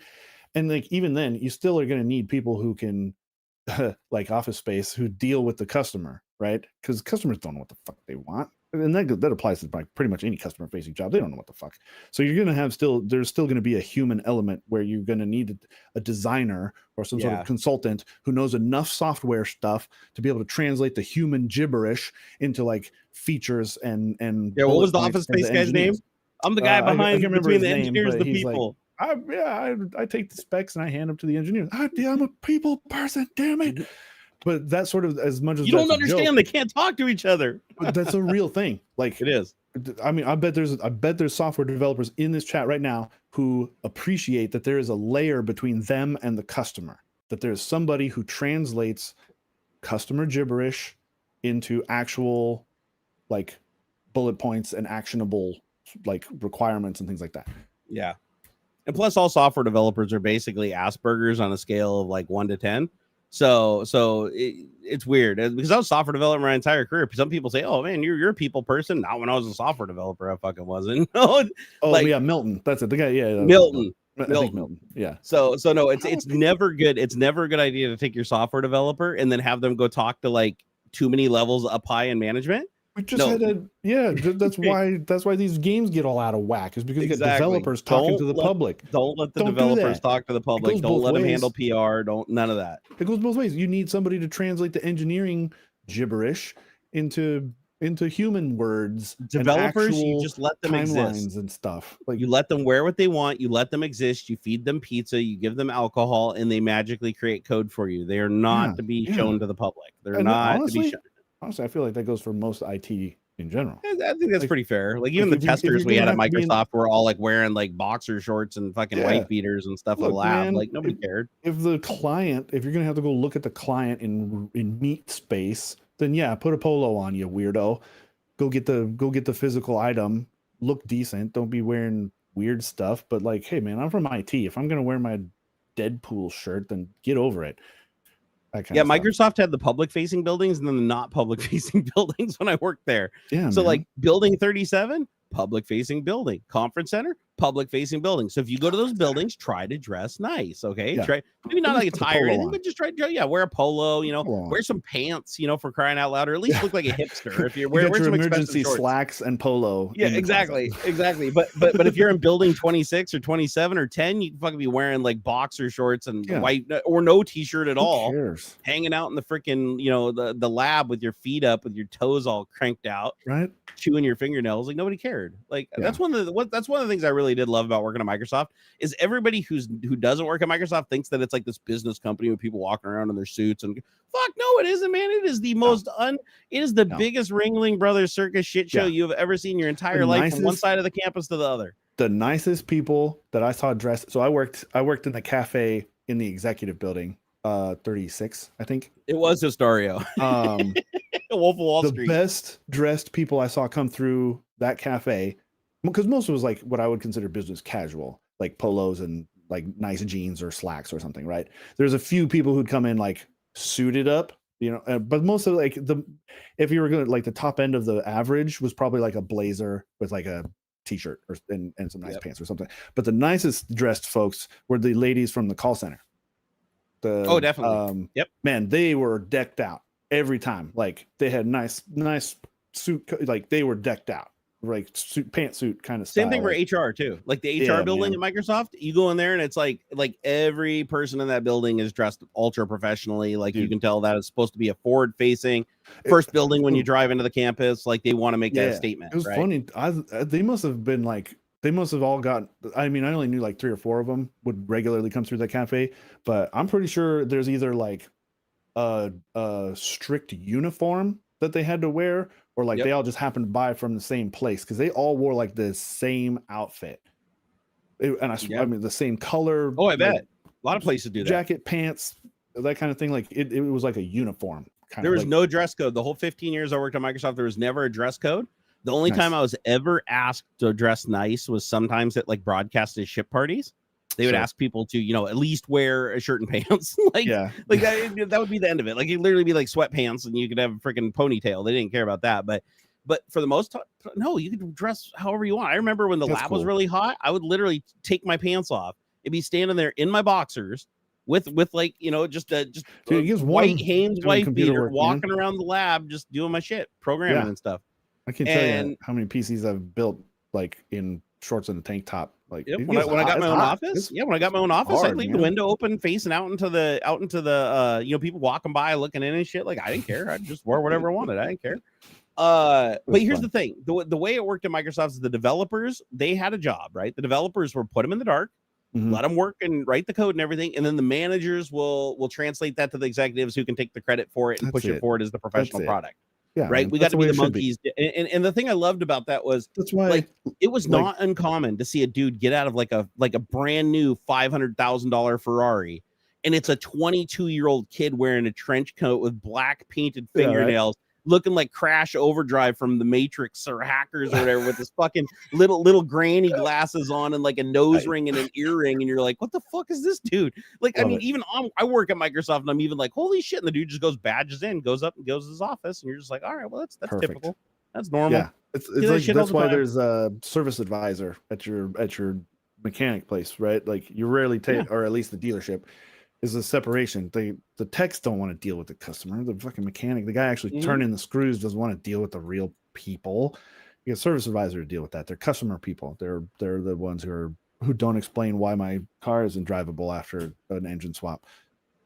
Yeah, I worked with a dude named Wilf Russell, and he was like this total old school rocker dude with like hair down to his ass, like permed hair down to his ass, looking like Howard Stern or whatever, and he had like the big, obnoxious nose ring, and his nose was all pitted out and shit, like he's done more coke than anybody else on planet Earth. Yikes. And the fucker drove a like Ferrari 360 Medina Spider when they were brand new. Like he went to Italy and got 2 of them off the assembly line, both serial number one after the other, one for his wife, one for him, and his wife and him both worked at Microsoft. Wow. And I remember one day he came to my office because my boss had a meeting with him, and he mentioned that I'm a big Ferrari fan, and I was back then. And not so much today, but I was back then. And he came to my office, and this dude looks like fucking Eddie Van Halen. Like, open the, yo, sup, dude? Like some fucking weird accent I've never heard. Hey, my name's Wealth. How you doing? I got a Ferrari. I hear you like Ferraris, on. I'm like, and I'm just, like, this is Microsoft. People are just weird people come around all the time. Yeah, no, I fucking love Ferraris, dude. He's like, look out your window. And I'm like, I look out the window and I see a brand new Ferrari down there. He's like, yeah, it's mine. I just picked it up. You want to go for a ride? I was like, what?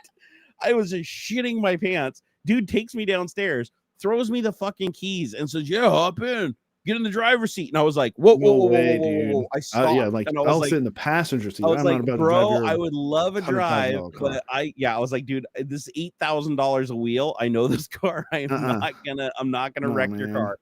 He's like, no, totally cool, man. No, it's just a car. I'm like, no. Can I just go for a ride? And he's like, yeah, that's fine. He grabs the keys, jumps in, starts it up. Doesn't even let it warm up for like 2 fucking seconds and just starts, it's got the F1 gearbox, and he's just like cracking the thing through the gears, sliding around the corners. We're going fucking flying through the red light out at the intersection. Like, the dude gave 0 fucks, like 0 fucks, almost wrecked the car like 3 times. He just got, we get back to the parking spot and he's like, you sure you don't want to drive it? I was like, no, I'm good. I'm like, dude, I drive a Toyota Corolla, and this is before I boosted too. I'm like, I drive a Toyota Corolla. I can't go from a Toyota Corolla to a 450 horsepower or whatever fucking 360 Medina Spider. Sorry, bro. But I always regretted it. I did regret not taking the opportunity, because it's like, you don't get very many opportunities in life where just some crazy weird millionaire dude just wants to like let people drive his super exotic sports car. Right. But I would have died if I curbed his wheel, man. Like, I was so afraid of like curbing a wheel. I was like, I can't do that. But dude, it was a sweet ride. Like, back then, like, experiencing that was like really, really neat. And that was another cool thing about working at Microsoft. Man, you got to go for rides in so many crazy cars. Like, I can tell you, I've been for a ride in like, it doesn't sound like much, but a DeLorean. I never thought I'd ever be in like Doc Brown's car, but they're fucking buckets of shit. I mean, it's fun to say you drove in one. I've heard the quality, like, build quality wasn't that great or anything. The interior is the biggest bucket of shit you've ever seen in your entire life, and it's so slow. So I mean, it's slow. Like, my Corolla would just destroy that thing everywhere on tracks and a turn 0 to 60. Like, oh my god, terrible performance. But I drove in that. I got to drive in an original Shelby Cobra. Ooh, which that was one of the coolest cars I ever went for a ride in. But man, you feel exposed. Like, you might as well just be on a motorcycle. You feel like if you tap the curb, you'll die. Yeesh. I got to go for a ride in a real, well, it wasn't real. It was a Ford F40 replica, but it was built by a company in Africa that reproduces it. They bought the rights to reproduce the car, so it's true. It's got the same engine, same gearbox, same tubular chassis. So for all intents and purposes, it's a real original Ford F40 from the Loan days. I thought it was like a Mark III. And that was just the coolest shit. That was, out of all the cars I've ever driven in, that was pretty cool. Dodge Vipers. I got ACRs, non-ACRs. Like, everybody had Dodge Vipers there. Got to drive in a like really weird shit too, like a Spiker. I got to go for a ride in a Spiker. Have you ever heard of those? It's like one of the three-wheeler thing, right? No. This is it's a 4-wheeler. Like, think of like a Bugatti as far as just like fit and finish, but like more of like an American muscle car. Okay. So it's like, but like the shift linkage is all like visible and it's all chromed out and everything, like a Pagani. I mean, it is why, if you've never seen one, I guess the company made airplanes or something, because the whole thing's airplane themed. Like, everything in the car is a propeller. Like everything, all the knobs, all the little switches, everything's got propellers on it. But it was I think it was called a Spiker C8 or something like that. Fucking beautiful car though. It sounded awesome. It looked awesome. The detail work on the interior was just phenomenal. Ooh. I can't believe they didn't sell more of those cars, because they're gorgeous. They sound amazing. They seem like they handle pretty good too. Wow. That was neat. I got to drive in something called a Shelby Series 1. If you can look that one up. That's probably one of the weirdest, like, one-off cars I ever went for a drive in. Like, I never saw another one. There's one dude at Microsoft owned one, and I never saw another one in my life. It was a Shelby Series, and it wasn't an old car at the time. It was a brand new car. So it's Shelby Series 1. Let me see if I can find it. Yeah, that's it. This thing is, so yeah, just do a search for Shelby Series number 1. and it's just it almost looks like a Dodge Viper, like a shortened Dodge Viper that's a convertible. It's super weird. Huh. That was really fun to go for a ride in, though. That was like that was a lot of fun. That is a car that has a lot of horsepower. I think it was supercharged too. It was like 500 or 600 horsepower or something like that. Also got to drive in a couple kit cars, like ground up built kit cars that were race cars. That's cool. But just weird shit. Like everybody, like the big car culture at Microsoft. Like Microsoft people just have tons and tons of cool cars. Some of the cool sleeper cars I got to go for a ride in, though, that just absolutely blew my mind was, are you familiar with the Honda MR2? Oh yeah.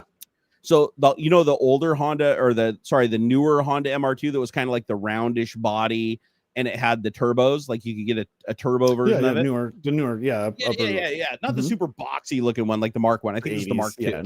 Not quite the brand new one they had, like when they went to the Corolla engines and stuff. But it was like the legit like Mark II MR2. There was a guy at Microsoft who built one like from the ground up to be a sleeper, and he got it up to 800 horsepower. Oh yeah, Toyota made the MR2. Yeah, Toyota MR2, and he had it had twin turbos on it. It had like 2,000 like liter per hour injectors, multiple fuel pumps. Man. Like it was a properly built race car.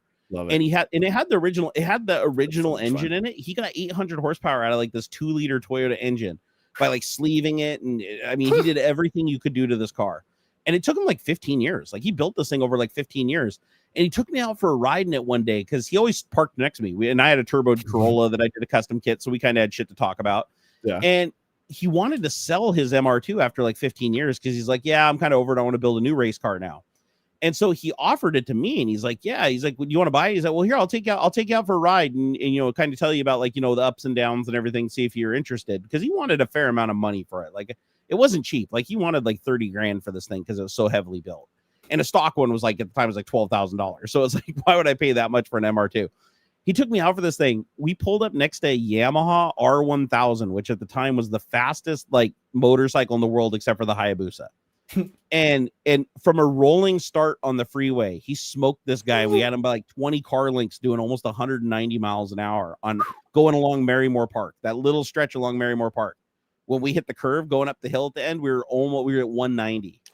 I was like, wow. I still to this day, the only thing I've ever been in that's faster accelerating than that car, that's that little MR2. The only thing I've ever even been close to that fast in was like a drag car with a 3-speed power glide transmission and like a blown V8. Like I never experienced that from a 4-banger. But the downside with the car and why I didn't end up getting it is we literally had to drive around for like 20 minutes to warm the oil up. We had to check multiple gauges. We had to stop it. He had to check the plugs. He's like, yeah, you got to do this every single time because, if you don't check this, it can like overburn and like burn the end off the spark plug and then it'll blow up the valve train. Or whatever. I'm like, fucked up. So you had to go through a checklist like a goddamn airplane every time. Like and you drive it to work. You had to do this before you drive it home. Like you had to go through with your little toolkit and check the plug, run it, shut it down, put the hotter plug in it. But because he was just trying to get the bleeding edge out of it. Like he did everything you could to try to get 800 horsepower out of this little engine. But my God, once you did all that work and you got it all warmed up like you would at the track, like if you were taking it on the track, I have never been in anything that was as fast as that thing. I mean, it was stupid. It was just absolutely stupid. And it was a short wheelbase too. So it was like, it was not planted. Like it felt like you were going to spin around and crash into shit the whole time up to 190. Like, wow. That was, as soon as I went for that ride, I was screaming, man. Like I was not prepared for that in any way, shape, or form. I didn't even know that car like that could go that fast. But yeah, the shit like that was cool though. I got to ride in a lot of really, really cool cars. And then I made my relationship with Dirtfish, and I got to ride in a lot of really cool cars up there too. So I can say in my life I've ridden in a lot of really, really cool shit. So that's why I really love cars, man. It's a fun hobby.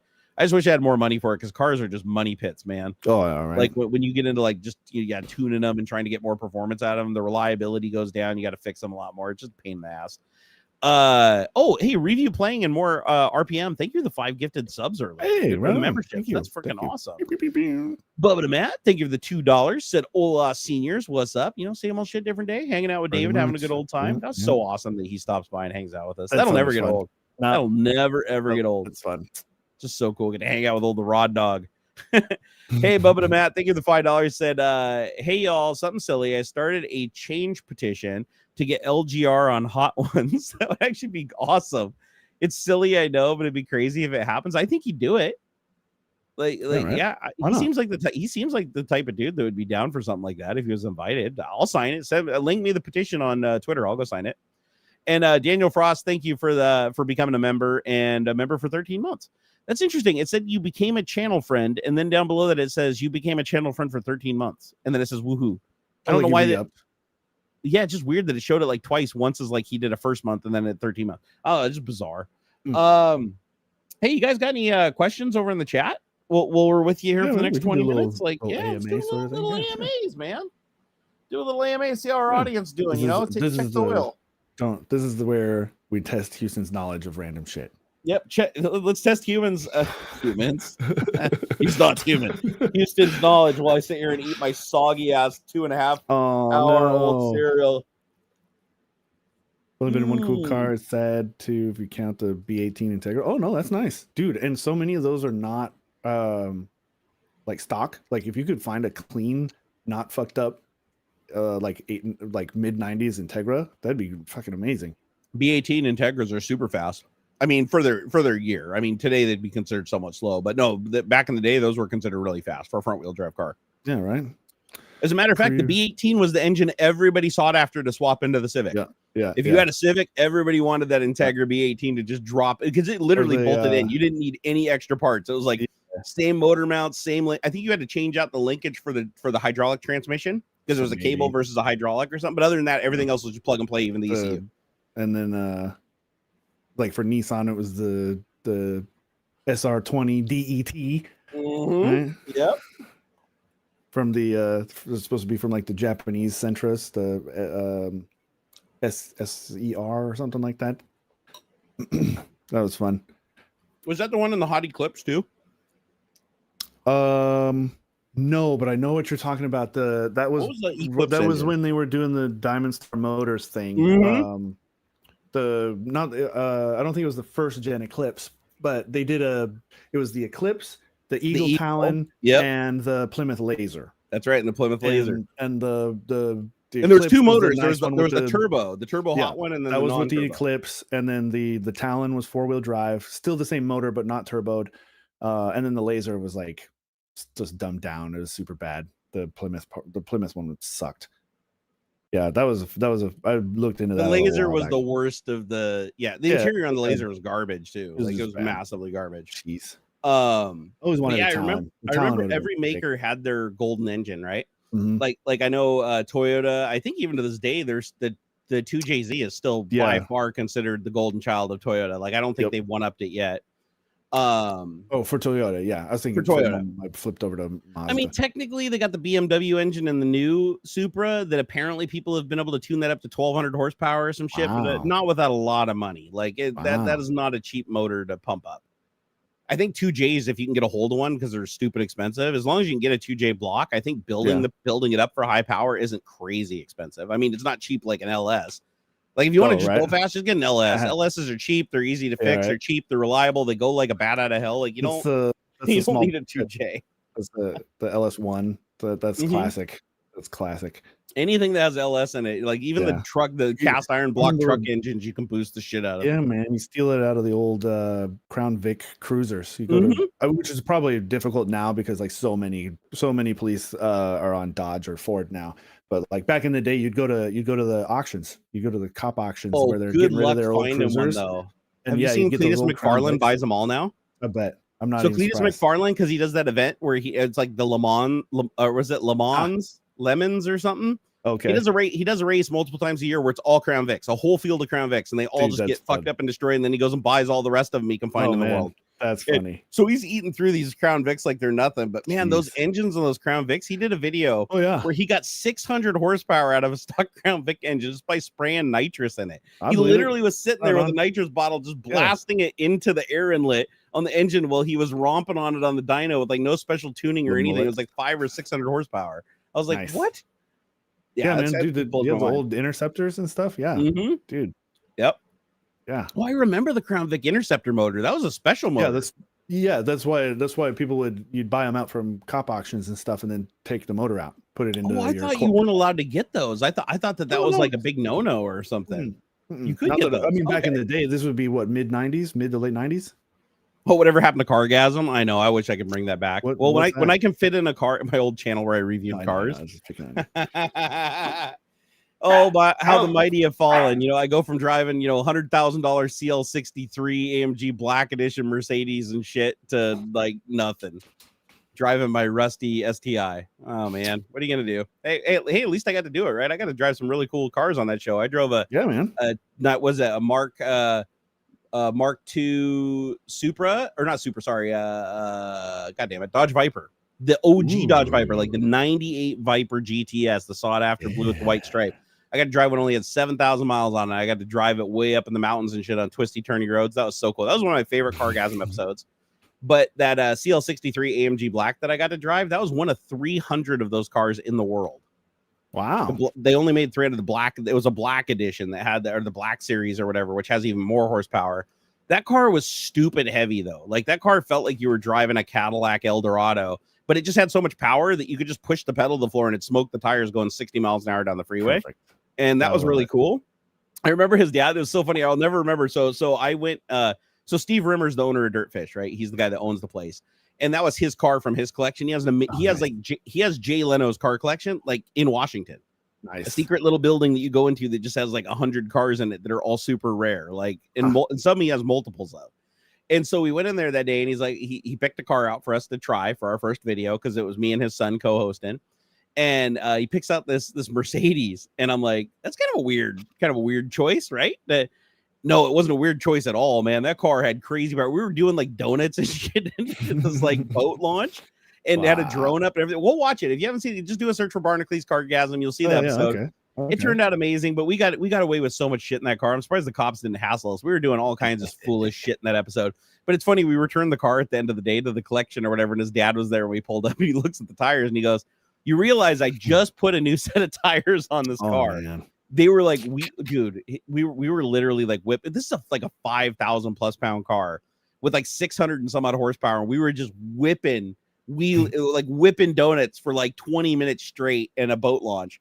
And it just destroyed these brand new tires he put on it. And then we thought he was mad, and then he laughed and he goes, "No, I don't give a shit if you burned off those tires." He's like unlimited tires. He's like, "I care about your safety more than I care about the tires." He's like, "I wasn't going to send you out there without new tires." So he put those tires on the car just for us, knowing we were going to use that next time. I thought that was so cool. So I was supposed to go back if life didn't punch me in the fucking dick like it always does. I was supposed to go back in the next car I was gonna drive was an 037 Stradale. Lancia 037 Stradale. It looks a lot like a Ferrari, but like lower slung to the ground. And it was going to be a really funny video because in order for me to fit in that car, it would have taken a good 5 minutes of like shoehorning me in and closing the door.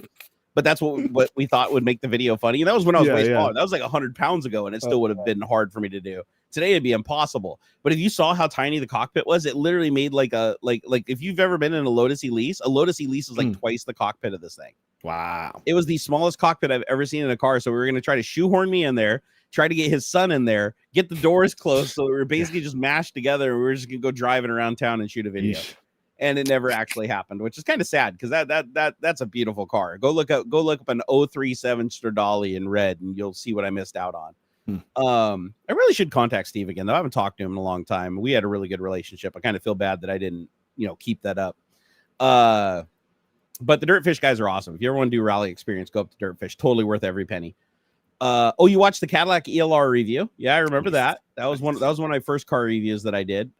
When we had the Chevy Volt, we got the fancy Chevy Volt, which was the Cadillac ELR.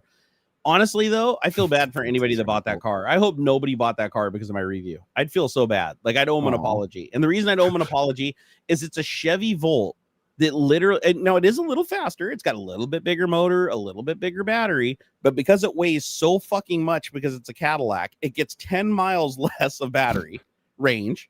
It gets shittier gas mileage, and it costs twice as much. The Volt was $35,000. It's $70,000 starting for that Cadillac ELR. And it literally, the interior, if you looked around the interior, if you got in and out of it and into a Chevy Volt, they were basically the same interior. I mean, just nicer materials in the Cadillac. They were basically the same material. The cars were basically the same size.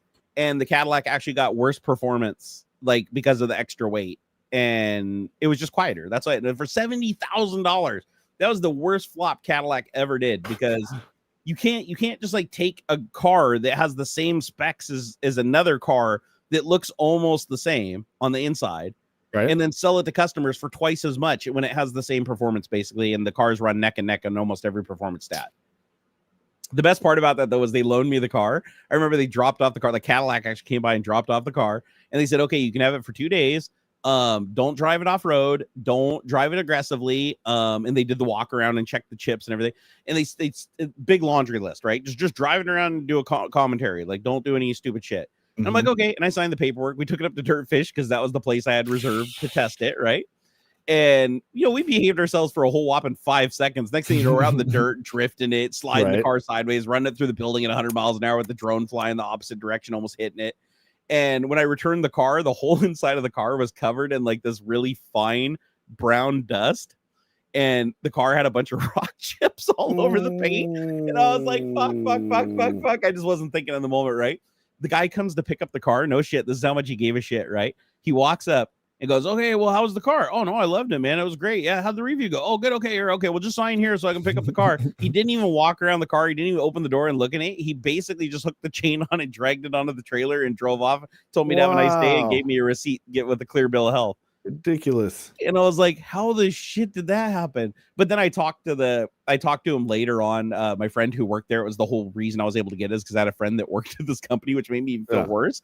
He's like, dude, don't worry about it. They tell everybody not to fuck with the cars, and everybody trashes them. Like everybody, they're review cars. Like these aren't cars they go back in the showroom and get resold. It's literally a review car. Yeah. Okay. Yeah. They said when it's done with its life, they're just gonna crush it anyways. So they're like, dude, they don't even know why they tell people not to be hard on it. I think it's just because they don't want it to break down in the middle of a review. Yeah. So they tell you to be easy on it. But he's like, no, they don't give a shit if you get rock chips, and they detail it before they deliver it to the next client. So it doesn't matter if there's dust and shit inside of it. But dude, you should have seen like this fucking brown talc was everywhere. The seats, because I tried to wipe it with a towel, and all it did was just smeared around like mud. And I was like, oh, this is not good. This is really not good. Sorry if you're I'm so sorry if you're watching Dawn. I don't know. I still feel bad about that, even though it's so long ago. But actually, I don't think he'd mind because he ended up getting fired a year later or laid off or whatever. So he probably doesn't give a shit. Not because of what I did. Like he just got laid off because they downsized. That sucks. Yeah. If you guys heard about that severe system hitting Florida, I'm in the path of. Well, Florida always has a severe system. I can't remember the last time Florida didn't have a severe system going on. Don't you guys just have pretty much constant shitty weather? Basically. Like it's either sunny or you're dying, right? Aren't those the two modes of weather in Florida? I mean, I'm not trying to like make fun of it if it's like a life-saving like hurricane coming at you or something, but like no shit. Every time I've ever been to Florida, it's either super sunny or it's monsoon rain and like 100-mile-an-hour winds. Like I've never seen anything in between. You're in Central Florida. Come at me, bro. Yeah, get them. I always figured that like people in Florida were like we are here in Washington. Like if it snows a little, we're like, oh my god, or the rain. Yeah, it's like down there, they're just used to it. And they're just like a hurricane comes out and they just drive down and get some McDonald's when the power's out, 100-mile-an-hour winds and trees flying through the air.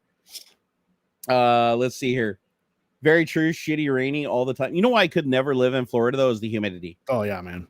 I don't know if it's like that all over Florida or if it's just southern Florida, but holy shit, going to Disney World, I felt like I was literally swimming in an aquarium the entire time I was there for like 7 days. I guess I kind of acclimated to it like on like the last 2 days before we came back. But like no shit, when I got out of the airport and the door opened and I left the airport, my entire lens on the front of my camera fogged up on the inside of a sealed lens. And there was water droplets inside my Canon lens. Right. Yeah, and the dude, no shit, the valet that picked us up or whatever was like a 400-pound black dude in a full black suit on a day when it was 110 degrees, 100% relative humidity. It wasn't not a drop of sweat. Not a drop of sweat. You know what the dude told me when I got in the car? He saw that I was holding the lens and there was water in it. He said, yeah, take that back to the hotel or whatever. Just stick it in a Ziploc bag or whatever and throw it in the freezer for a little while. It'll be fine. Wow. Like, so you guys got a whole thing you do for this. That's ridiculous. I didn't actually do that. I just left it in the room with the air in front of the air conditioner and hoped that it would get the moisture out of it. But I was like, the whole time I was down there, I was just soaked. Like, you know, not doing anything, not sweating. Just your shirt would just get damp and sticky just from the wetness in the air. And then you go to Disney World, and what do they have everywhere? Swamp coolers. Ugh. So as if you're not soaked and sticky enough instead of having air conditioners, they just spray you with tepid water everywhere. So everybody's just basically having a wet t-shirt contest in Florida. So yeah, but I got married there. If you guys didn't know, I got married at the Disney Wilderness Lodge in Disney World. That's where I eloped to and got married to my wonderful wife that I'm still with today, that I love very, very much. Nice. Let's see what else we have. South Florida here, sunny hellscape with 100% humidity or rain. Yeah, I could not deal with does the humidity ever go away? Like, is there a season where the humidity is like normal, like the rest of the United States, or is it always just a swamp? There must, because like I've been to Mexico at least enough, right along the Gulf and stuff, and it's fine certain times of the year. So it must be something similar. I mean, it's a couple. I hope it was just north, seasonal. Yeah, it's got to be. It's crazy what people can acclimate to, though. Like the craziest thing that I saw in my life was going to. Have you ever been to Minnesota? Nope. Holy shit. So I went to Minnesota to see, and this is going to sound weird because I'm not a sports guy. I went to Minnesota to see Brett Favre's last game, or Favre, if you like to pronounce it that way. So Favre. So we went to the Metrodome to see Brett Favre's last game because my friend is a huge sports fan and my other friend's a huge sports fan, and they had an extra ticket and they wanted to drag me along with them. So they're like, yeah, let's go see his last game. And I'm like, what the shit? I don't really watch sports, but it'd be fun to go get drunk with my buds and scream at the. My God, they said dress warm because it's really cold there. So I brought snowboard gear. I literally got on the airplane in snowboard gear, got off the airplane in snowboard gear, like totally prepared for a blizzard. Yeah. And I stepped outside of the airport and I felt like I was naked getting hit by a blast freezer. Oh, snap. The wind chill was -35. Holy. I have never been in anything that cold, and it was constantly windy. The wind never stopped. It was just a constant, like steady 15 to 30 mile an hour wind the whole time I was there in Minnesota. Ugh. And no matter how much clothing I put on, like I literally had all my snowboard clothes on. I took extra clothes out of my suitcase and was stuffing it into my just because we were waiting for the little metro tram to come get us at the airport. Yeah. And I thought I was going to die. Like there was nowhere to go either. So I was like, are we just going to die from exposure? And the whole time we're like shivering and we're like, fuck. And we see like this lady sitting over there in like a sweater and like a t-shirt, and she's not even shaking and she's fine. She's like, yeah, she's like totally fine. Yeah. Totally fine. Like she was acclimated. And so the next day we get ready to go to the game and we're going to walk to the Metrodome because it's only 2 blocks away from where we're staying. Like you can see the Metrodome. You walk out, you see it right there. Yeah. So we start walking to the damn thing and we barely made it a block before we hightailed it back. And then we just went to the little metro thing and waited until the metro came and got us just to go like 2 blocks because we were afraid we were going to die from exposure. But the funny thing is the whole time we're doing this, we see all the natives walking around in jeans and t-shirts and crazy. Like a dude literally just walks outside in his t-shirt and just gets in his car, starts up his car, drives off. I'm like, what this shit is happening? Like, how do these people, like if that person came to Washington, would he feel like he was on fire? Right. Like, it's just so weird that people could handle that. Like, yeah. For some reason that didn't compute in my brain at all. But yeah, I couldn't stand it. Like, I'll never go back to Minnesota, at least not during the winter. Like dude, I did like going to Vegas in August. You just don't do that. You don't do that. Just don't do it. I wished I had known it was going to be that bad because I would have told my friends, "Nah, fuck off." There's no amount of drunk that can make you handle that. Oh no way. This is bad. I will tell you this though. The coolest thing was the Metrodome is pretty cool. First of all, I was one of the that was the last game in the Metrodome before it collapsed.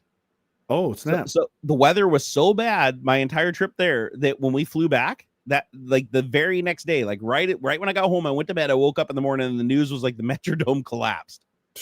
And so they showed the video and it was literally just right next to where we were sitting in the middle of the field where the whole dome just got too much snow on the roof and it caved in. Dang. And the Metrodome is an inflatable building. So which is dude, it's weird. It's the weirdest shit you've ever seen. It's literally inflated by positive air pressure. So when you go into the building, you basically have to fight against like 100-mile-an-hour wind coming out of the doors. That's crazy. What? You're literally holding onto the rail and pulling yourself into the building. And then as soon as you get through the threshold, it's just dead air. You don't feel any wind or anything. It's the weirdest shit ever. But apparently they just have to keep these pumps going 24 hours a day to keep this positive pressure to hold the roof up. Because so if it turns off or it fails, the roof just sags down or whatever and can collapse. And so it's one of the weirdest things was after we were done with the game, there's an exit and there's big signs everywhere. If you've ever been to the Metrodome, you know what I'm talking about. There's big signs that say be careful exiting the dome, the high winds, be alert. And we sat there and watched probably 50 people eat shit because they're just walking towards the door, and then all of a sudden they start running, and then they just fall on their ass and just slide out the door. Wow. Because the air is blowing so hard that the closer you get to the door, you start feeling the suction pulling you out of the building. That's crazy. And then once it gets behind you, it punches you in the back. So you have to lean back. But all the people all the people that live there that are natives, no problem. Kids and shit, they just lean back a little bit. They walk out the door and then come in and out, and it's like nothing. All that you can tell who all the visitors are because we're all just like eating shit, grabbing onto each other and stuff. Absolutely hilarious. Wow. Illuminate said, "Oh my God, there's a video on YouTube of it. Still, that is nuts." Oh, you found a video of the cave-in or of the people getting sucked out of the building? Snumpkin, thank you for the $2 Canadian. Said on the PS5, try Astra's Playroom. Haptics will blow your mind. That's what people have said.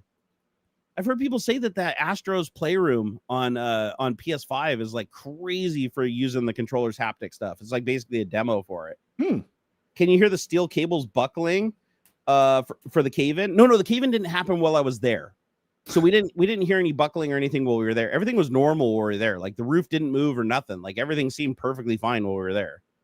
And then the next day we saw the video inside when all the lights were kind of dimmed down and everything, and then you could see the roof just cave in and like 1 million gallons of snow came in. Wow. And then they said it was unrepairable, so they had to demo it and get ready to build a new one. Yep, and that was the last game too. That was so we got to see Brett Favre's last game, and we got to see the last game ever played in the Metrodome. So I was like, that's kind of cool, right? The Metrodome was demoed in 24, by the way. Shit, that was a long time ago. That would make sense though, because we all worked at Microsoft at the time, and we all took time off to go to the game. So, so that would make sense because I was laid off in late 2014, almost 2015. So yeah, sure. Let's see here. It's free and pre-installed. Oh, really? Oh, the Astro's Playroom is just free. You don't have to buy it. Oh, that's cool. Let's see here. I've had my PS5 for like 2 years now, and I still not touched it. Well, now you got a reason to, Ferval. All right, guys. Well, it is 2:01 p.m., so it's that time again. And so, yeah, it's actually my bedtime because I have not slept. Yeah, dude, go sleep. Again, man. I did not. That's I tried crazy. to sleep and I couldn't sleep, and I just couldn't do it. So now I'm gonna go and try to get some rest. Dude, yeah. And what are your plans for this weekend? This weekend, I don't think I have any really. There's some stuff around the house I gotta finish up and whatnot, but yeah, we should go buy a PS5 and Gran Turismo and play it. No. Oh, I don't know if I told you guys this really quick, but my wife surprised me and my son with a PlayStation 5 and Gran Turismo, which was so completely unexpected. Like, you don't even know how unexpected this was. But she knew how much I loved the game and how much I wanted to play it, and I just didn't want to get a PS5 because it just wasn't in the budget. She ended up saving money on her own and tricking us and buying it for us. And so cool. I fell apart yesterday. That was like the nicest thing she's ever done. I mean, it was wild. So tomorrow we're gonna be hooking that up. Me and the kid are gonna be playing some Gran Turismo. So nice. That I'm really looking forward to that. That's something I didn't think I'd ever do. So honestly, JC said I got that game for my PS5. I'll hit you up sometime if you want to play online together. Sounds good, man. Yeah, no, I'm planning to do a lot of online racing once I unlock all that shit. Yeah. All right, guys. We have yourself a wonderful weekend, and we will see you again next week. Hopefully, this full week, I'm planning on streaming Monday, Wednesday, and Friday. I may even stream more than that as long as my gut keeps healing up and it doesn't get any worse and send me to the hospital. I plan to just get back on a regular streaming schedule and start hitting it hard because I have to. I really need to get back to it. I really do. I agree with everybody on that one. As for everybody else, let's see. I want to make sure that I'm not missing anybody. Again, Stumpkin, thank you for that last $2. I will try Astro's Playroom tomorrow. I'm sure Xander will enjoy that too because he really likes the haptic controllers that I've shown him on the PC. Yeah. He'll get a kick out of that. That's gonna be cool. All right, and if you guys want to get in touch with us, also we're both over on the X, aka Twitter. Yeah, I am there. So you can find us at AuxxZillary and Barnacules, and also everywhere else on the internet that you can find us by the same names. It's probably us, unless it's WhatsApp. No. Well, yeah. Do you have it on WhatsApp? Okay. No. WhatsApp is a personal thing. I'm pretty sure on WhatsApp it's an impersonator for me, but yeah, everywhere else, all the main sites, it's me. The only ever time I use WhatsApp is for dealing with international people, and it's usually business related. There are no real conversations happening. Yeah, there. I wish they'd get rid of the scammers. That's the only thing I wish. I will not ever message any of you people on WhatsApp. Same. If you hear from me on WhatsApp, it's some dude using AI to rip you off. So don't fall for it. I will have met you in face to face if you have my WhatsApp. There you go. Yeah. All right, guys. Peace out. I'll catch you later. Just keep an eye out on Twitter. I'll post some pictures of the PlayStation 5 thing tomorrow. All right, laters. Stop